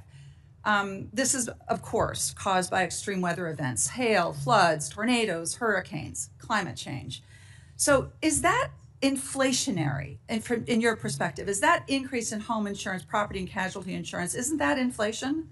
So, Sarah, if I can answer two questions that I think I heard, and we talked about both of these in your office. When we look at the payroll numbers every month and we ask ourselves whether it's good or bad, the job you gave to the Federal Reserve is to ensure we're at maximum sustainable employment. I think broadly speaking, the economy is running about close to full employment, though we never know what the right number is. So if Americans that want a job can find a job, then by the Fed's metric, we're at full employment. On the question of insurance premiums and the rest, when I look broadly across the economy, I would say when we look at healthcare, when we look at education, we look at housing, those prices have tended to go up more. In the less regulated parts of the economy, we've seen a downward structure, a downward change in prices, and we try to aggregate them the best we can. But I'm not exactly sure what your point is there, but I would just say that my point here is that rising home insurance rates caused by increasing extreme weather events, climate change, is another inflationary pressure that people in my state are dealing with. And this, of course, the reason I'm focusing on this is because I'm worried that because of the pressure that you are going to be under from the president to lower interest rates, that this inflationary pressure that my constituents are feeling is going to get worse and not better. And so I don't have time to ask my last question, but it is literally this. The president has said that he demands that the next Fed chair will lower interest rates. And I take him at his word at that, and that is what causes me such grave concern here. Thank you, Mr. Chair. Yes, ma'am. Senator Lomas. Thank you, Mr. Chairman. Welcome, Mr. Warsh, and congratulations on your nomination. And thanks for appearing before this committee, taking both the positive questions and some of the hostility. I apologize for my colleagues' behavior when it strays outside of decorum. My first question is about the balance sheet of the Fed. What is your view about the size of the balance sheet currently? Thank you, Senator. As we talked about in your office, the Fed balance sheet has played a particularly, I think, unhelpful role in helping the Fed achieve its dual mandate. The senator had just mentioned what she described as the increase for financial assets relative to real assets. Well, part of that is the Federal Reserve. The Fed is not blameless in that as it's grown the Fed's balance sheet, grown its imprimatur on the economy, those with financial assets have benefited from it. The reason why I prefer monetary policy to use interest rates as the dominant force is interest rates affect a far broader cross-section of the economy. Interest rates get in the cracks. If we were to cut rates, then broader number of people will benefit from it versus quantitative easing, which tends to move through financial assets first. Half of our fellow Americans don't own any financial assets, so they're wondering what's in it for them. Broadly speaking, Senator, on the balance sheet, I was involved in 2008 and 9 in response to the global financial crisis that Senator Warren referenced, and we used extraordinary measures and created a bigger balance sheet. But we agreed to do that only in the times of emergencies, only when interest rates were pinned to zero. The big balance sheet has become an ordinary recurring force, I think has been quite unhelpful, and is part of the reason why the Fed is in the business of politics. Slowly and deliberatively, I believe we need a smaller central bank balance sheet. It took us 18 years to create this big balance sheet that's done quite a bit of harm, it strikes me, to the Fed's credibility.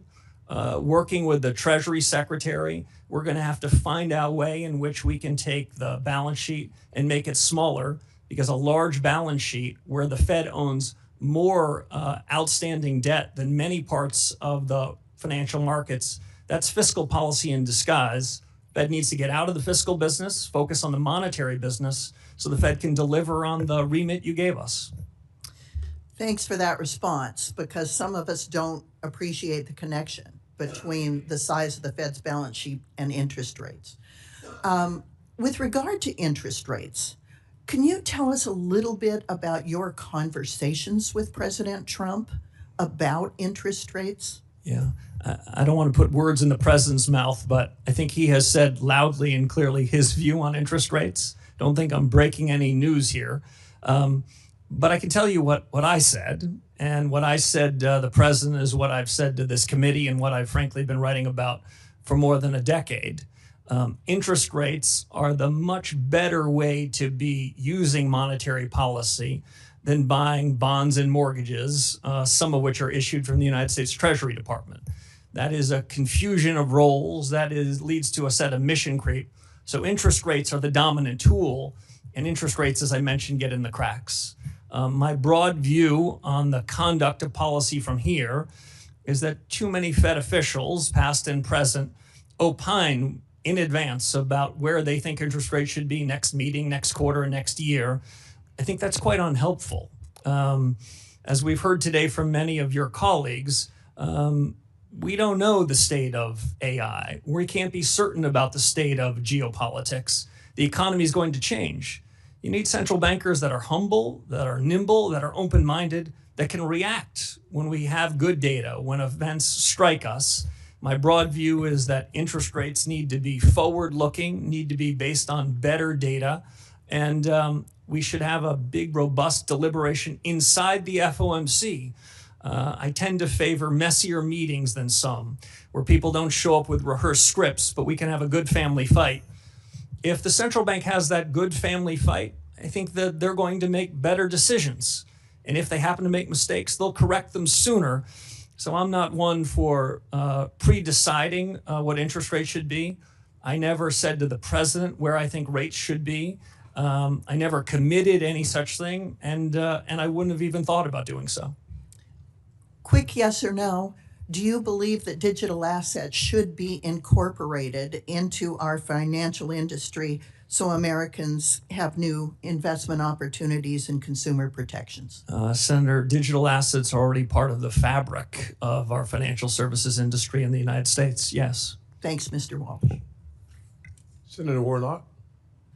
Thank you, Brother Chair. Mr. Warsh, congratulations on your nomination, and I appreciated our time together in my office a few weeks ago. If confirmed, you will serve as chair of one of the most powerful economic institutions in the world. Decisions you make would move markets, affect Americans' retirement savings and ability to buy homes. It would influence the global economy. You currently serve as a lecturer at Stanford University. If you were to assign, if Professor Warsh were to assign a letter grade to the American economy today for the average working family, what grade would you assign? Senator, it was good to meet with you in your office. You know, in modern academic institutions, they give everybody A's, so it's not a fair comparison. Especially at elite universities, I know everyone gets perfect grades. Well, what grade would you give the economy? Well, if I gave a student anything other than an A, the dean would summon me to his office because I would have hurt his self-image. Well, the Americans that I talk to, particularly in the state of Georgia, who haven't had the benefit of attending some of these elite institutions, are trying to make their lives work. They're sitting around their kitchen tables trying to figure out how to put their kids through school. And regardless of how the markets are doing, consumer confidence is at a record low. So that's their grade on the economy. Working families are struggling, and things are getting worse. The inflation rate has remained elevated above the Fed's 2% target rate throughout President Trump's term, despite his promise to lower inflation. The president's war in Iran has spiked energy prices by 11%. And Americans are paying on average nearly $4 a gallon for gas because of the war. We've lost nearly 90,000 manufacturing jobs since President Trump took office. He promised us a manufacturing boom. We've lost 90,000 manufacturing jobs. And Americans already dealing with high prices paid $1,000 more per household in 2025 as a direct result of President Trump's illegal tariffs, which he remains committed to in spite of the Supreme Court decision. He does even better than this practice of these institutions. When asked what grade he would give the economy, he said an A, and then he thought about it and said, no, actually A+++. And as I thought about his answer, I was wondering who was he talking about? Who is it an A+ for? Certainly not the ordinary working class Georgians that I'm fighting for every single day. Maybe the people closest to him. But I'm hard pressed to think that folks across the state of Georgia who are looking at their grocery bill, looking at their gas bill, looking at the $1,000 that they've had to pay would give the economy an A++. What are your thoughts? Senator, thank you. If the Fed were to execute on a series of policy reforms, then I believe the economy can be stronger. I believe inflation can be lower, and I believe real take-home pay can be higher. I think the Fed is not blameless for the divergence you described between those that have financial assets and those that don't. Had the balance sheet not been brought from the $800 billion level when I showed up at the Fed in 2006 to an order of magnitude higher, if the Fed had kept a smaller balance sheet, the way the senator I just talked about a few moments ago, I think interest rates could be lower, inflation could be better, and the economy could be stronger. Yeah, you discussed your theory of the case with me in that regard. But I think you would agree that the recognition, I think implicit in your testimony is the recognition that this is not a A++ economy. In your economy, in your testimony, you note the importance of price stability and correctly note that inflation means people lose purchasing power, particularly harming low-income folks. But I also noticed your testimony did not really discuss the Fed's other mandate, and that's to maximize employment. Inflation is critically important, but if you don't have a job, you're in trouble. Do you view the Fed's mandate for maximizing employment as equally important to its price stability mandate? And are you concerned about weak job growth numbers? Before the nominee answers the question, the senator from the elite university, Morehouse, is out of time. So I appreciate the question, but we will have the answer submitted for the record. I know you wanted to attend Morehouse College. I'm sorry. Everybody wants to attend Morehouse, by the way, but I am a Charleston Southern Buck. I appreciate it. Very happy about that. He couldn't get into Charleston Southern, but it's good you got in somewhere. This is good. If you can't get into Morehouse, go to Stanford. Everybody's got jokes up here, so we'll go to Senator Brett. Thank you, Mr. Chairman. Before I get started, I want to emphasize that transparency and accountability at the Fed are absolutely vital. The American people need to have trust in our government. We need to have trust in our government agencies, and that includes transparency and accountability at the Fed. So when we're talking about billions of dollars being spent on renovations, it's absolutely appropriate for Congress to ask questions. And it is absolutely appropriate for Congress to get answers. We need to understand where this substantial amount of money has gone, and we need to ensure that every institution, including the Fed, is always making decisions that are in the best interest of the American people. And so I urge everyone involved to make sure that any outstanding questions on this matter come to fruition so that we can get answers and move on and have a smooth and timely transition and a confirmation process, of which I want to say congratulations on both your nomination, your willingness to be here today, and I also want to say that to your family. I think a lot of people miss the fact that when any of us step up to serve, that it's not just you, your family that goes through so much. And so we just want to say that sacrifice is often overlooked, and we certainly appreciate your family being with you today and all of you and what you're willing to do here. I had a chance to get to know you over the years, and as many of my Republican colleagues have and other colleagues, and I think we would all say you are absolutely the right man for the job at the right time in our country's history, and I am excited about your leadership at the Fed. We have had an opportunity to talk about a number of issues, but I know that your integrity and that your commitment to the American people are going to help restore confidence at the Fed, and it will also ultimately serve our country incredibly well. So it's not going to be any easy task to return that confidence. We've spoken about needed reforms at the Fed on the monetary policy side and also the operational and internal standpoint as well. And of course, your calls for reform aren't baseless.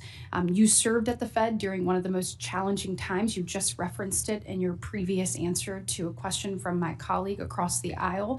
I believe you said there was a balance sheet, $800 billion, when you showed up in 2006. So talk to me a little bit, speak to me about that, about what you have seen during your time and tenure at the Fed already, and then what other life experiences you have that you will bring as you tackle this role. Yeah, so Senator, great to see you again. So the chairman knows I worked with the senator when she was a staffer on this very committee, and I was a young staffer myself. So it's an honor to be here. And Senator, as you know, this is a serious responsibility. I'm honored the president nominated me for it. This is a time of consequence, not just for the country, but for the central bank. I think the central bank can go back to first principles and improve itself. I see most of the actions of the Fed come from good intentions, but when you gave the Fed a remit, it wasn't a general roving remit to do what it thought was right. It was a particular remit to focus on particular issues and to not wander. And that's the trade-off on independence. Independence about the conduct of monetary policy, where we can hear criticisms from others in the economics profession, elected officials, and we should be open-minded to them. Listen, I think there's been a considerable amount of groupthink in the economics profession, and so being open-minded to it is important. But outside of monetary policy, it's important that the central bank work with the government on areas of overlap. And so I think that's likely to happen going forward. If you ask Senator Britt about my biggest lessons are about how a central bank should be acting in crisis times versus in normal times. In the crisis of 2008 and the pandemic of the crisis of 2020, that's when the Fed needs to take extraordinary measures. Going back to the founding of the Fed in 1913, it was created to respond to shocks. And so there, I think central bankers often should get the benefit of the doubt. When the world is racing away from it, the real economy is suffering fast, the central bank should show up with liquidity support. But the job of the central bank is to try to mitigate those risks in advance, to buy insurance so that we don't go from shock to shock, from boom to bust. And so my criticism is more about the conduct of monetary policy and regulatory policy in normal times. And that's the area that are in need of reform. we have a window where the economy is improving, but I would say more improvement is still possible. And it's during this policy that we need to look introspectively, look fundamentally at reform. So when there is another risk, there is another shock, the central bank is prepared to address it with less harm to the real economy. Thank you so much. I am out of time. I look forward to your service to our nation, and I know that we will be in great hands. Thank you. Thanks, Senator Britt. Senator Kim. Thank you, Chairman. Mr. Warsh, good to see you. I guess I just wanted to start off by talking about just the state of American families right now.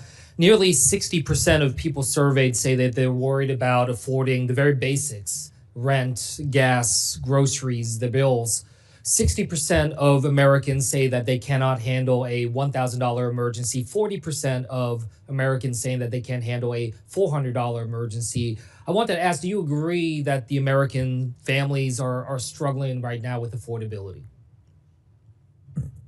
Senator, as we discussed in your office, central bankers should not be second guessing what people feel and see in their own lives. People's lived experiences matter to them.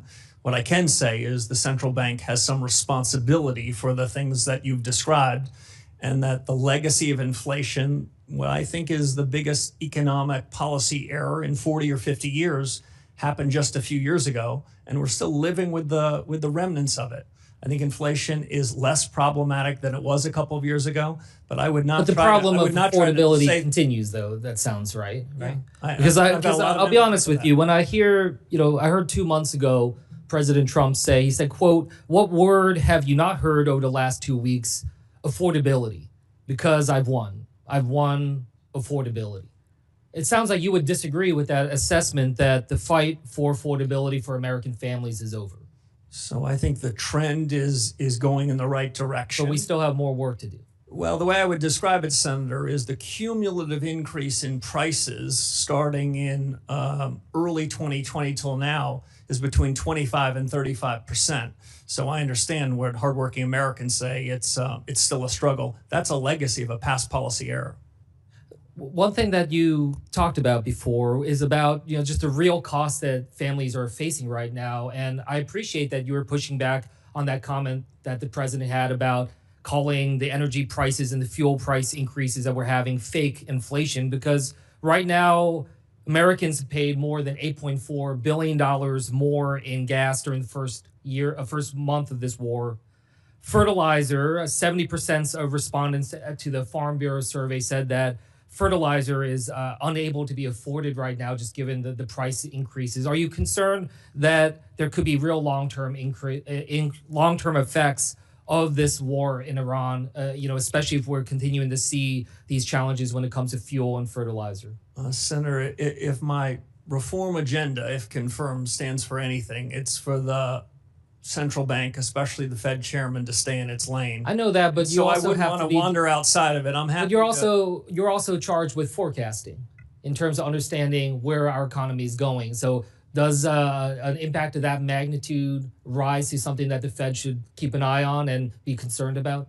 The Fed should have an open mind towards all sorts of data, but the things that central banks can affect are things that are not one-off in nature, but are persistent and find their way into the generalized price level. And that's something I wanted to ask you about, that because you talked about a fundamental policy change when it comes to the Fed. And I guess I wanted to just get a little bit more clarity on that.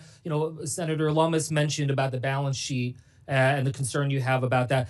What level do you think the balance should be at? If it's $6.7 trillion now, where do you think the goal is in your mind? So I haven't fixed a particular number, but any changes, Senator, in the balance sheet would be part of a public discussion, debated rigorously.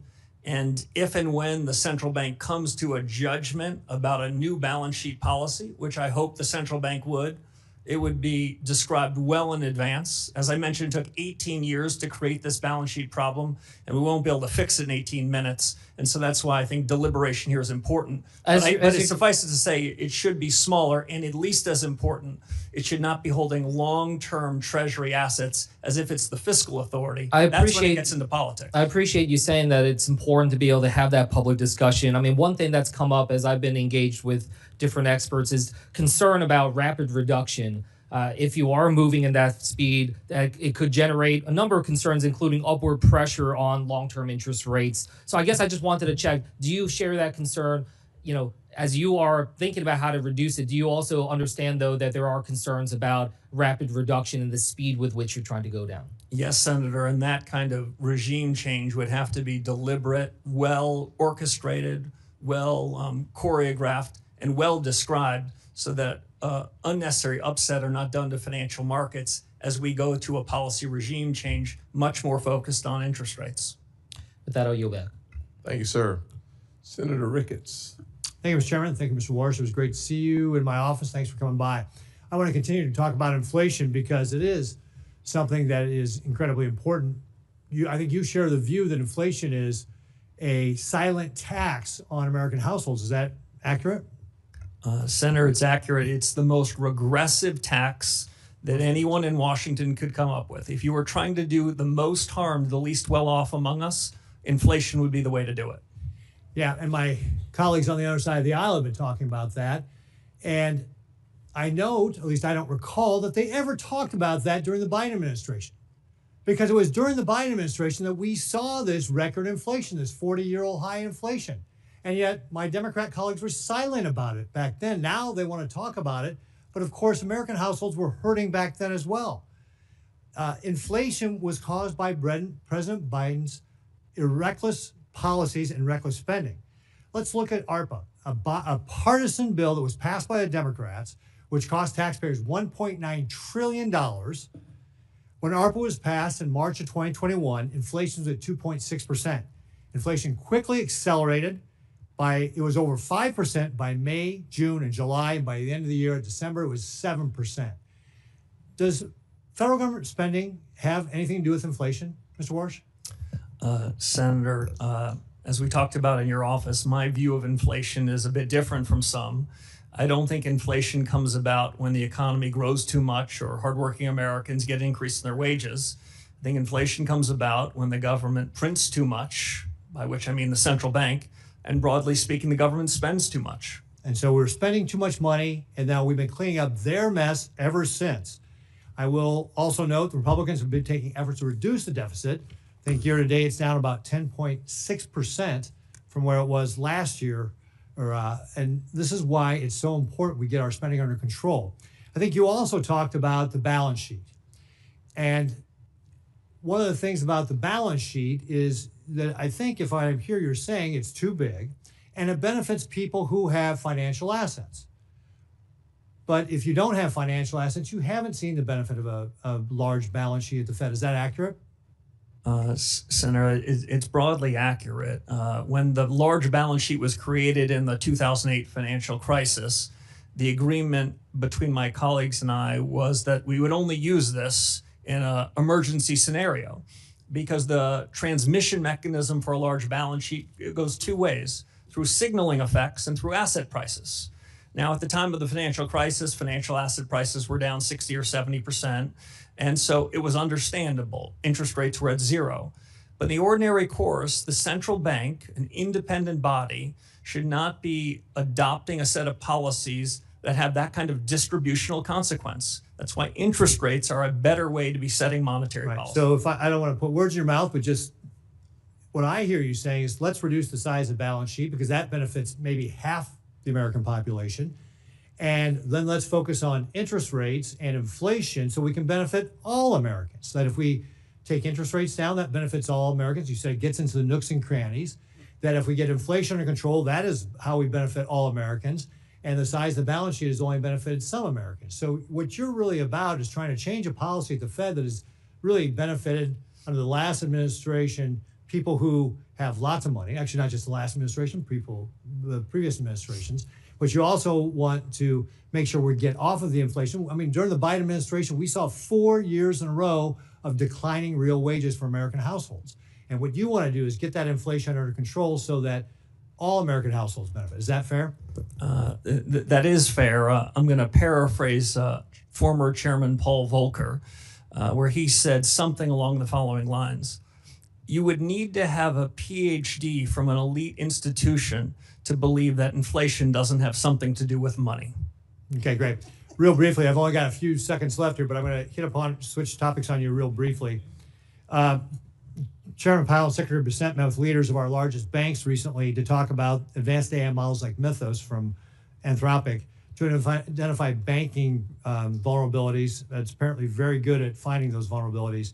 When confirmed, what will you do to modernize the Federal Reserve's internal risk assessments, tabletop or scenario planning exercises to ensure that we can anticipate and defend against the type of emerging risks that potentially models like Mythos could present if used in the wrong hands? I have about 20 seconds to answer that. 20 seconds. Senator, a lot is the short answer. This 15-second answer beyond that is the pace of change in these technologies is accelerating.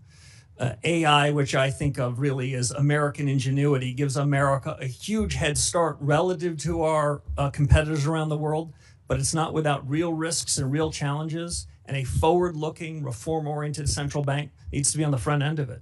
Great. Thank you very much. I look forward to your leadership. Senator Gallego. Thank you, Mr. Chair. How are you?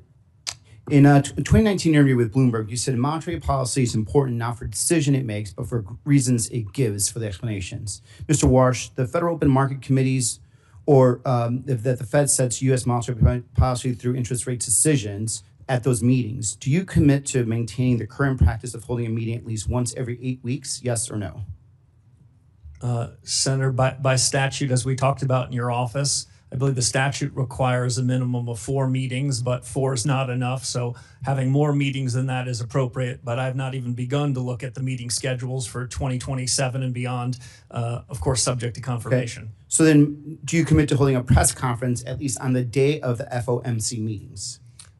Senator, right now press conferences are held periodically. If you ask me my true personal opinion, right now Fed chairs and other central bankers around the FOMC, they speak quite frequently. There is no lack of transparency. But I would say this, I think truth-seeking is more important than repetition. Absolutely. If one has a press conference, one wants to deliver some important news. Perfect. So and I to would follow up on that, then, would you commit to taking questions at those press conferences? If a press conference were held, I think it would be incumbent to hear what the reporters of the day had in mind. Thank you. I'm glad, our personal meeting regarding this was very enlightening. Earlier today, you said to Senator Kennedy that President Trump never demanded you to cut interest rates in your job interview. Is that your sworn testimony? That is, Senator. Okay. Well, someone here is lying then, because it's either you or President Trump. Because in an interview with the Wall Street Journal of December 12th, President Trump confirmed that he pressed you on your commitment to support interest rates cuts. And I quote, during a 45-minute meeting with Warsh on Wednesday at the White House, the president pressed Warsh on whether he could trust him to support interest rate cuts if he were chosen to lead the central bank. According to people familiar with the meeting, Trump in the general interview confirmed that, repeating, Mr. Chairman, I'd like to enter for the record the Wall Street Journal article, December 12th. Trump says he's leaning towards Warsh or has it to lead the Fed. So, this brings up an issue of credibility at this point. Who's lying here? Is it you or the president? Because the president confirmed that he did ask you to cut interest rates. Senator, there's, of course, a third alternative. You cite a couple of reporters for a leading financial newspaper. I recall reading that story at the time. Did you issue a correction? I think those reporters either need better sources or better journalist standards. Did you ask for a correction? There are things in the newspaper, Senator, I see all the time that don't strike my ear as correct. So is, in your opinion, that the president then is lying when he said he did not ask you? I can only repeat to you, Senator, what I said to several of your colleagues. So you did not. You right now, under sworn testimony, are saying just to right now that the president of the United States in that job interview did not ask you to cut interest rates. The president never asked me to commit to interest rate cuts at any particular meeting over the period of my tenure at the Fed. He didn't ask for it. He didn't demand it. He didn't require it. and nor would I have ever done so. So if these reporters come back and say to do another follow-up on this and they confirm what they heard, what will your response be? Well, my response would be what I suggested to you a few moments ago. As I read that story in real time, I remember thinking they either need better journalistic standards or better sources. So, here's my problem, Mr. Chair and colleagues. And Mr. Warsh, I think you're incredibly qualified. A lot of us are actually worried about the integrity of the Federal Reserve. We're worried about what this means for the economic markets, and we're worried about what this means for inflation. We're worried about your independence, and now we're hearing direct contradictions whether or not you were directly asked by the president to cut interest rates, and you're saying no, and he's saying yes. And I think for a lot of us, there's a question now of credibility. And I think there's a real reason why many of us are not voting no. As a matter of fact, until you verbally spoke to Mr. Kennedy and answered his question, he did not the president did not ask you to cut interest rates. This was not going to be brought up. So there's definitely right now a true question about who is lying here. It's either you or it's the president. I yield back. Senator, if I might respond. Certainly. Thank you. I take my responsibility to be an independent leader of the Federal Reserve very seriously, if confirmed by this body. I take the integrity of the office and my personal integrity very seriously. And I stand by every word I said. The president never asked me to commit to any such thing, nor would I ever do so. Mr. Banks. No, sir. Thank you, Mr. Chairman. Governor Warsh, congrats on your nomination. As we spoke about during our meeting in my office, I strongly support your nomination and look forward to voting for you to be the next chairman of the Federal Reserve, and it can't happen soon enough. One policy area that we strongly agree on is the threat that China poses to America's economy. In fact, you've written publicly that China is deliberately positioning its financial system to rival U.S. leadership and actively working to elevate its currency on the global stage. Can you talk for a minute about how the Federal Reserve reinforces the strength of the U.S. dollar as the world's reserve currency in the face of that challenge? Sure. Senator, it's great to see you again. We talked about some of these issues of the G2 rivalry, the rivalry between the U.S. and China in your office. If confirmed as chairman of the Federal Reserve, I will then have to say that it's the Treasury Secretary's business to talk about the dollar. It's the Fed chairman's business to talk about interest rates. But I think I can say this quite comfortably. The dollar is the linchpin of the global economy. The United States and the Federal Reserve is a beneficiary of the strength of the dollar. The U.S. financial system is the most important financial system in the world, and the central bank's been charged with really important responsibilities in overseeing it and supervising it. There are risks to the U.S. position in the world, including economic. The economic statecraft agenda led by Secretary Bessent and Secretary Rubio is an important one. On that, the Fed will play a supporting role in ensuring that the financial system is as safe as it can be, and work with them, because it's outside of the conduct of monetary policy, to ensure the U.S. is on its front foot and in a position of strength during this period of rivalry between the U.S. and another nation around the world. What are some of those? I understand the role of the Treasury Department versus the Fed, but what are the most important steps that the Fed can take to reinforce confidence in the U.S. dollar? Deliver stable prices, Senator. Deliver an economy that improves from here even further, where real take-home pay moves up, where inflation falls, and the U.S. economic growth potential is the best in the world. I mentioned earlier, Senator, something that I really do believe. AI is a testament to American ingenuity. The United States is the best positioned country in the world to take advantage of it so that the U.S. economy, U.S. workers benefit from it. That the U.S. is in a better position than anyone else, but it's filled with challenges, geopolitical challenges, technology challenges. So the sooner that we can hit the ground running on reform agenda, the better. You wrote in an op-ed in 2021 in the Wall Street Journal that I recommend everyone reads. It's one of the reasons that I wholeheartedly support you, because of what it says a lot about you in this op-ed. But you You talked about how the PRC is actively promoting its digital yuan currency with the explicit goal of creating an alternative payment system that sidesteps U.S. sanctions. You've been very clear that China's not playing by the rules. China is buying over 80% of Iran's sanctioned oil in Chinese currency through Chinese banks, completely outside SWIFT. The Iranian government says it is charging ships to transit the Strait of Hormuz and collects payments via crypto and Chinese currency. What tools does the Federal Reserve have to defend the dollar's role as countries route payments through the Chinese financial systems to do business with Iran and other adversaries? Yeah, Senator, thank you. As we talked about before, monetary policy is independent. But outside of monetary policy, the Federal Reserve can be working hand in hand with the rest of the government. The Federal Reserve is independent inside of government, not independent of government. What the U.S. can do with respect to the dollar is have a more robust payment system. The Fed has a number of payment systems that most financial participants in the world use. I would say they all are in need of substantial reform. There's a system called Fed Now, which some describe as Fed yesterday. There's a series of new technologies that the Fed needs to oversee and needs to architect so that the payment system in the U.S. is the safest, most efficient, most capable in the world. Otherwise, we'll be losing to adversaries around the world in being the linchpin of the global economy. Thank you. Your leadership is so important, and it's important right now. We need you on the job right now, not later, right now. So I look forward to voting for you quickly and seeing you confirmed and getting you on the job. With that, I yield back. Thank you, sir. Senator Blunt Rochester. Thank you, Mr. Chairman Yes, and ma'am. Ranking Member Warren.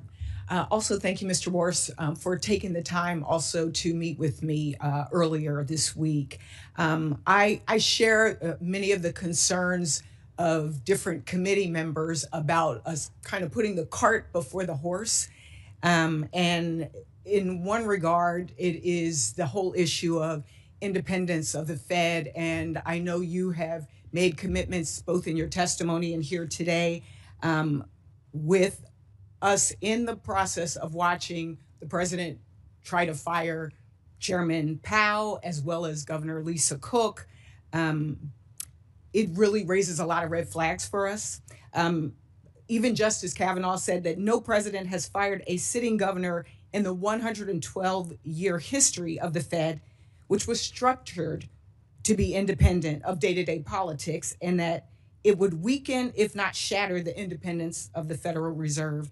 There are a lot of questions here today as well about both ethics and whether or not all the paperwork is in, and even Senator Warren's question about, selling of the assets and whether they will be transparent is something that's important, again, to ensure confidence. And so I shared some of those concerns with you in person when we met, and I share them here for the record. I did have a question. I want to focus on AI, but I did have a question beforehand that I wanted to clarify.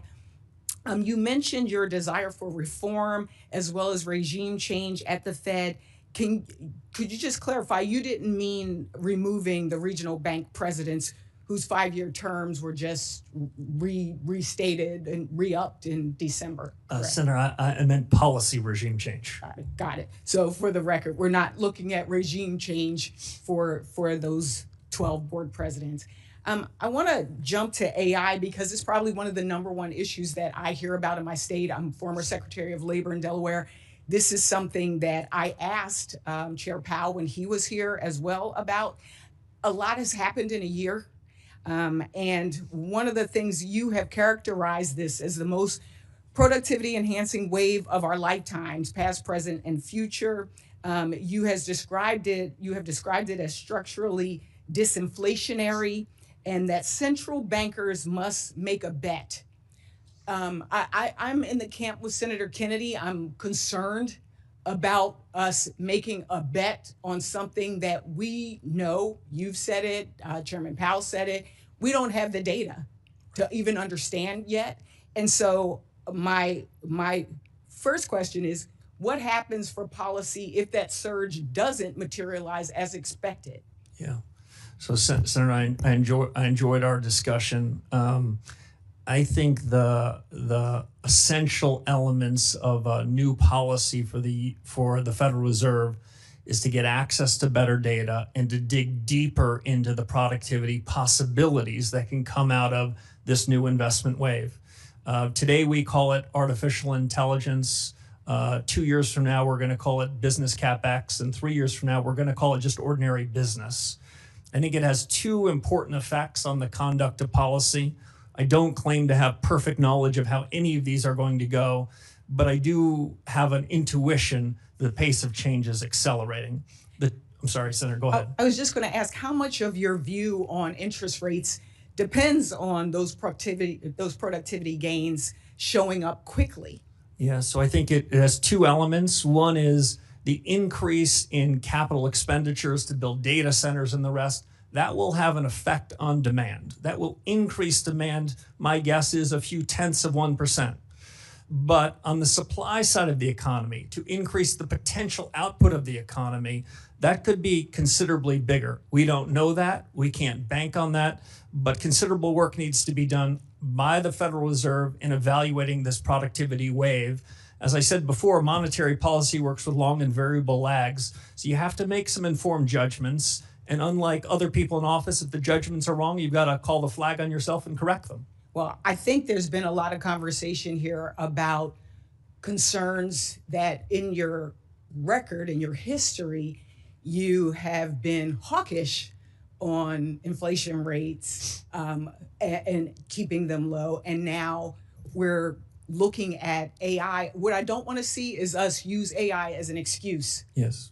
For making good policy. Too much depends on it. Too many families' lives depend on it. And in our conversation, I also talked about the fact that I know Wall Street is going to be okay, but who we're concerned about as well is Main Street. Yeah. Thank you. I yield back. Thank you, Senator. Senator Kramer, you were recognized. Thank you, Mr. Chairman. Thank you, Mr. Warsh, for being here. Thanks for stepping in the gap. Thank you.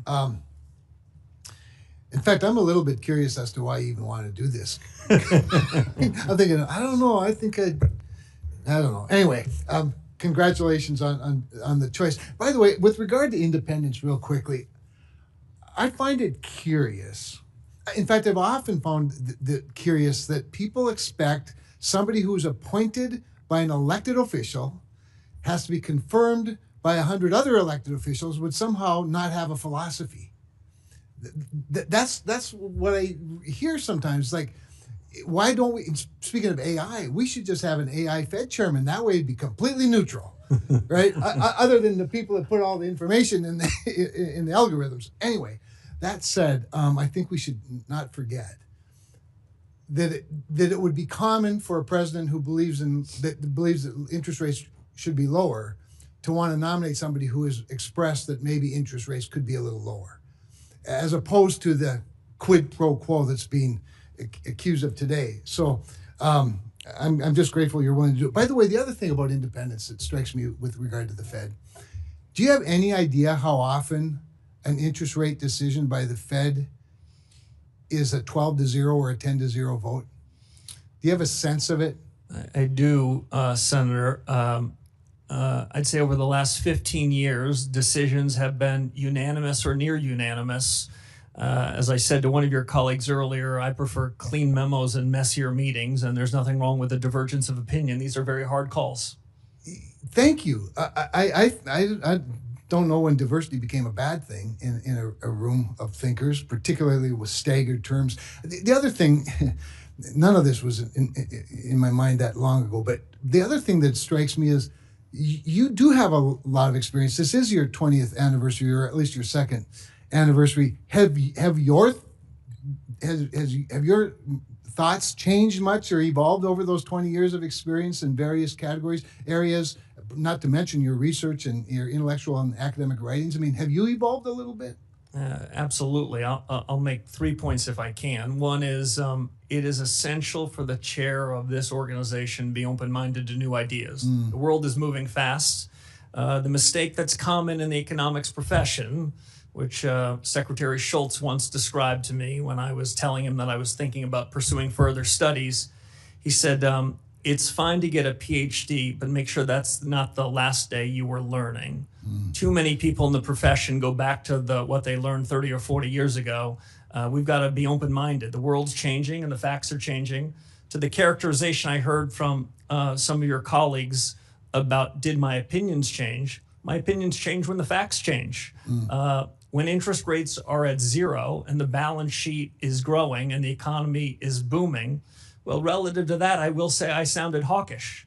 In 2018, when the Federal Reserve pushed to raise rates into a financial market meltdown and economic weakening, I said that was a mistake. That was dovish. I expect to have a divergence of views based on the facts on the ground. And if I could just answer one other question you asked about why I want to do this job, I would say I've lived the American dream. I've been the luckiest, most blessed, fortunate person with the greatest teachers. I was a kid from upstate New York in public schools, and I had an opportunity to serve after 9/11. I was walking with a friend of mine who happens to be in this room away from a building near the site of the tragedy. I was walking up Fifth Avenue, and I thought to myself, what am I doing? And so I committed myself to public service then. I did 10 and a half years of public service. I've been grateful for 15 years in the private sector where I've been able to practice my discipline, think anew about things. And the call to service struck again. I'm honored to serve if this body will confirm me. Excellent. I do find it curious that so many people seem to be hung up on the fact that you've been successful even while doing in between bouts of public service, probably a better way to put it. I'm not wealthy, never have been wealthy, and I'm not sure I have much potential to be wealthy, but I have nothing against people who are. That said, real quickly, I do want to talk a little bit about debanking.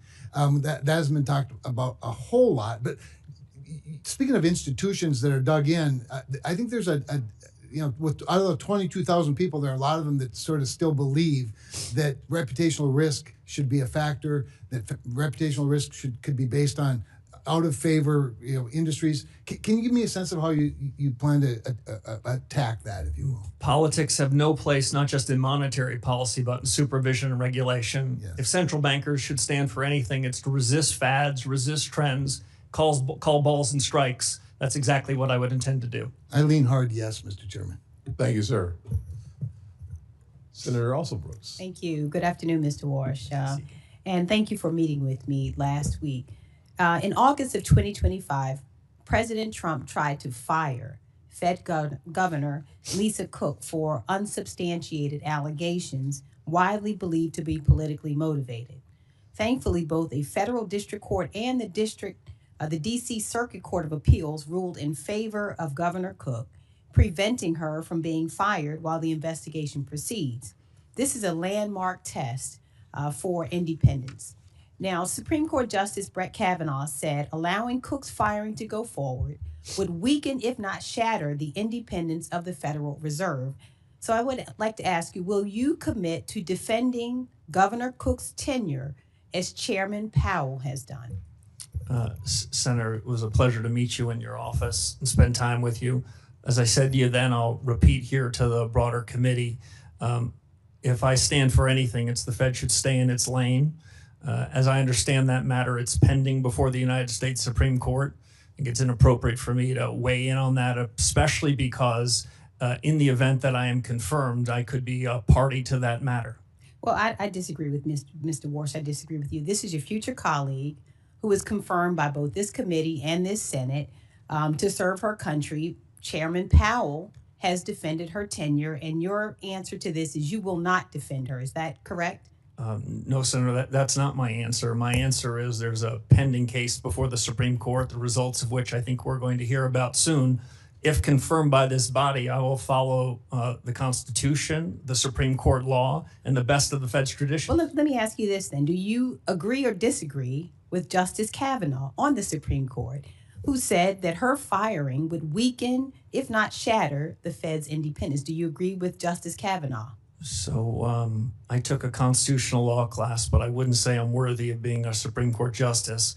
What I can say is Fed independence means everything to me. And it means, and that's exactly what I would try to do if I'm confirmed.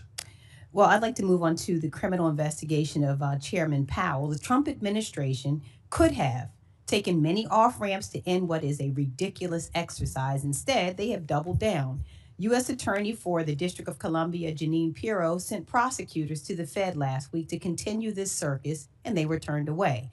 Chairman Powell has said that the administration's investigation is not about any testimony or the renovations of a building, calling these arguments pretext, and he said that the threat of criminal charges is a consequence of the Federal Reserve setting interest rates based on its best assessment of what will serve the public rather than following the preferences of the president. So do you dispute Chairman Powell's assertion that the investigations are pretext for policy disagreements? Senator, as I said with respect to the other case, this is also pending before the courts. I have a ton of confidence in the court's ability to make a final resolution. I'd abide by any judgment of the courts and would follow that judgment in the best of the Fed's traditions. It's difficult. Let me just ask you another question instead. Just a few days ago, bless his heart, President Trump called Chairman Powell a stubborn, incompetent person who he said suffers from Trump derangement syndrome. Now, can you say before this committee that you disagree with this characterization? Yeah, my disagreements with Chairman Powell are about policy, not about personality or personnel. Okay, let me ask you another question about the president. Now, my colleague a moment ago said to you that the president, you said the president has never asked you about lowering interest rates, and you said he never specifically, is the word you use, demanded that you decrease interest rates. Well, did the president generally suggest this to you as well? You know, in my recitation to your colleagues, I wasn't trying to be clever. The president never generally or specifically instructed me, suggested I should commit to any interest rate path whatsoever. Okay, let me go to another point. So if the Senate does not confirm you by May 15th, the president may inject more financial chaos into our economy by illegally attempting to remove Chairman Powell and installing someone else until your confirmation. Now, the law is quite clear here. If there is a vacancy, the current chairman continues to serve as chair pro tem until the Senate confirms a replacement. But the Trump administration is gearing up to fight this assertion. And I expect every financial leader and reporter is watching your words right now, which can move markets. So I'd like to give you an opportunity to reassure them. Do you agree that the law requires the current Fed chair to continue serving as interim chair while this replacement is confirmed? So I haven't been advised on that. I will say this. I was a summer associate for 8 weeks at a law firm, and that was the extent of my legal career. I'm certainly not capable of defining whether the Vacancy Act applies to the Federal Reserve or not. All right. Thank you. Yes, ma'am. Senator Bernie Moreno. Mr. Chairman, thank you for the honor of going last. I know that's normally reserved for people with much more status than I have, so I appreciate that very much. Mr. Chairman, I'm going to read something here for a second. Mr. Chairman, it's clear that Mr. Warsh is tremendously accomplished. He is committed to strong capital standards, effective supervision, and meaningful market discipline. He knows unequivocally that the Fed must be independent, non-ideological, and nonpartisan. And for this reason, I am proud to support his nomination. I wish I had said those words, but those are the words of Senator Chuck Schumer when he voted to confirm you, in fact, introduce you. So I would like to enter that into the record. As they say, there's nothing wrong with that, but it looks like Democrats used to love you at one point. What changed? Senator, I don't know. You didn't catch the Seinfeld reference, so just proof that you did not watch the show. All right. Let me ask you some quick rapid-fire questions. I know people have enjoyed being here this long, but maybe not others. A lot has been said, and I think it's important, on the plight of working Americans when it comes to being able to afford the basic elements of what it means to be somebody here who's successful in the working class. Are working class Americans better off or worse off than they were 3 years ago? The aggregate statistics show improvement, but I do want to suggest with better Fed policy, I think the improvement can be stronger. No, clearly. And we're not done, and we have a long way to go. But if you're somebody who's an average working American today in 2026, you're better off than you were 3 years ago, because 3 years ago, you were getting demolished by generationally high inflation. Is that true? The trajectory on inflation is improving, but there's more work to do. And one of the key parts of why I'm supporting you is because a total and complete focus and understanding that the interest rate tool is the tool that allows you to help working Americans much more than the balance sheet tool. Would you agree? Yes, Senator, I do. All right, perfect. Let's move on to central bank digital currencies. Do you agree that the Federal Reserve has no legal right to issue a central bank digital currency? Senator, I agree that they don't have the right, and I think it would be a bad policy choice. So let me just put an exclamation mark on that. Under your chairmanship of the Federal Reserve, you will not have the Federal Reserve explore or any way move towards a central bank digital currency. If it's within the power of the chairman of the Federal Reserve, I agree with that statement. Perfect. Let's shift over to AI. A lot has been said about that. And I worry that some of my colleagues don't feel that this is quote unquote real or happening as quick as it is. It is happening insanely fast. In fact, would you agree that it could lead to an employment shock, especially for entry-level white-collar jobs? Senator, I agree with you on the pace of the technology revolution. I've had to update my own priors versus 6 or 12 months ago as I've seen the rate of improvement of the models. Senator, the way I describe it is this: I am more confident that there will be improved output than I am certain about when the effects of that would be on the labor market. I basically believe in the following good economic tenet, which is described as the lump of labor fallacy. And we tend to think in economics, there's only a fixed number of jobs and we've got to fill them every day possible. The labor force, the structure of the labor market changes. The jobs that will be created 2 or 3 years from now, some of which are unimaginable to us today. But the lag between the improvement in output and the effect on the labor markets, that's got to be central to the Fed's thinking, given the pace of innovation in this cycle. And this concept of price stability plus maximum employment, that maximum employment piece is problematic when policymakers open our borders and let tens of millions of people come into this country illegally. Is that not correct? I'm gonna let you guys handle immigration policy. I'm gonna have plenty on my plate if confirmed. But adding 10 to 20, 30 million people into the country when you're trying to make certain that everybody here has a job is problematic, correct? Yeah, the central bank takes the labor market is as it is, and that's a function of policies you and the administration put in place. It's not our place to be opining on that. Okay. And let me just add one last thing and more to your wife. How did you get so lucky to have a guy that's so romantic that on Valentine's Day of 2006, he brings you to a Senate hearing? I mean, you set a high bar for all of us. Look, I'm going to ruin the suspense for everybody. You're going to be confirmed. You're going to be the Federal Reserve Chairman. And most importantly, you're going to do an incredible job. And I'm honored to be able to have been part of that process and will vote for you resoundingly. Thank you, Senator. Well, that concludes the question and answer portion of today's hearing. I'd like to thank our nominee for testifying before the committee today and thank you for your willingness to serve our country.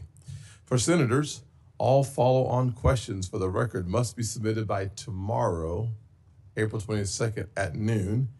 And for you, the witness, please respond by Thursday, April 23rd, 1 p.m. to the written questions you receive in order to facilitate this committee promptly processing this nomination when it comes.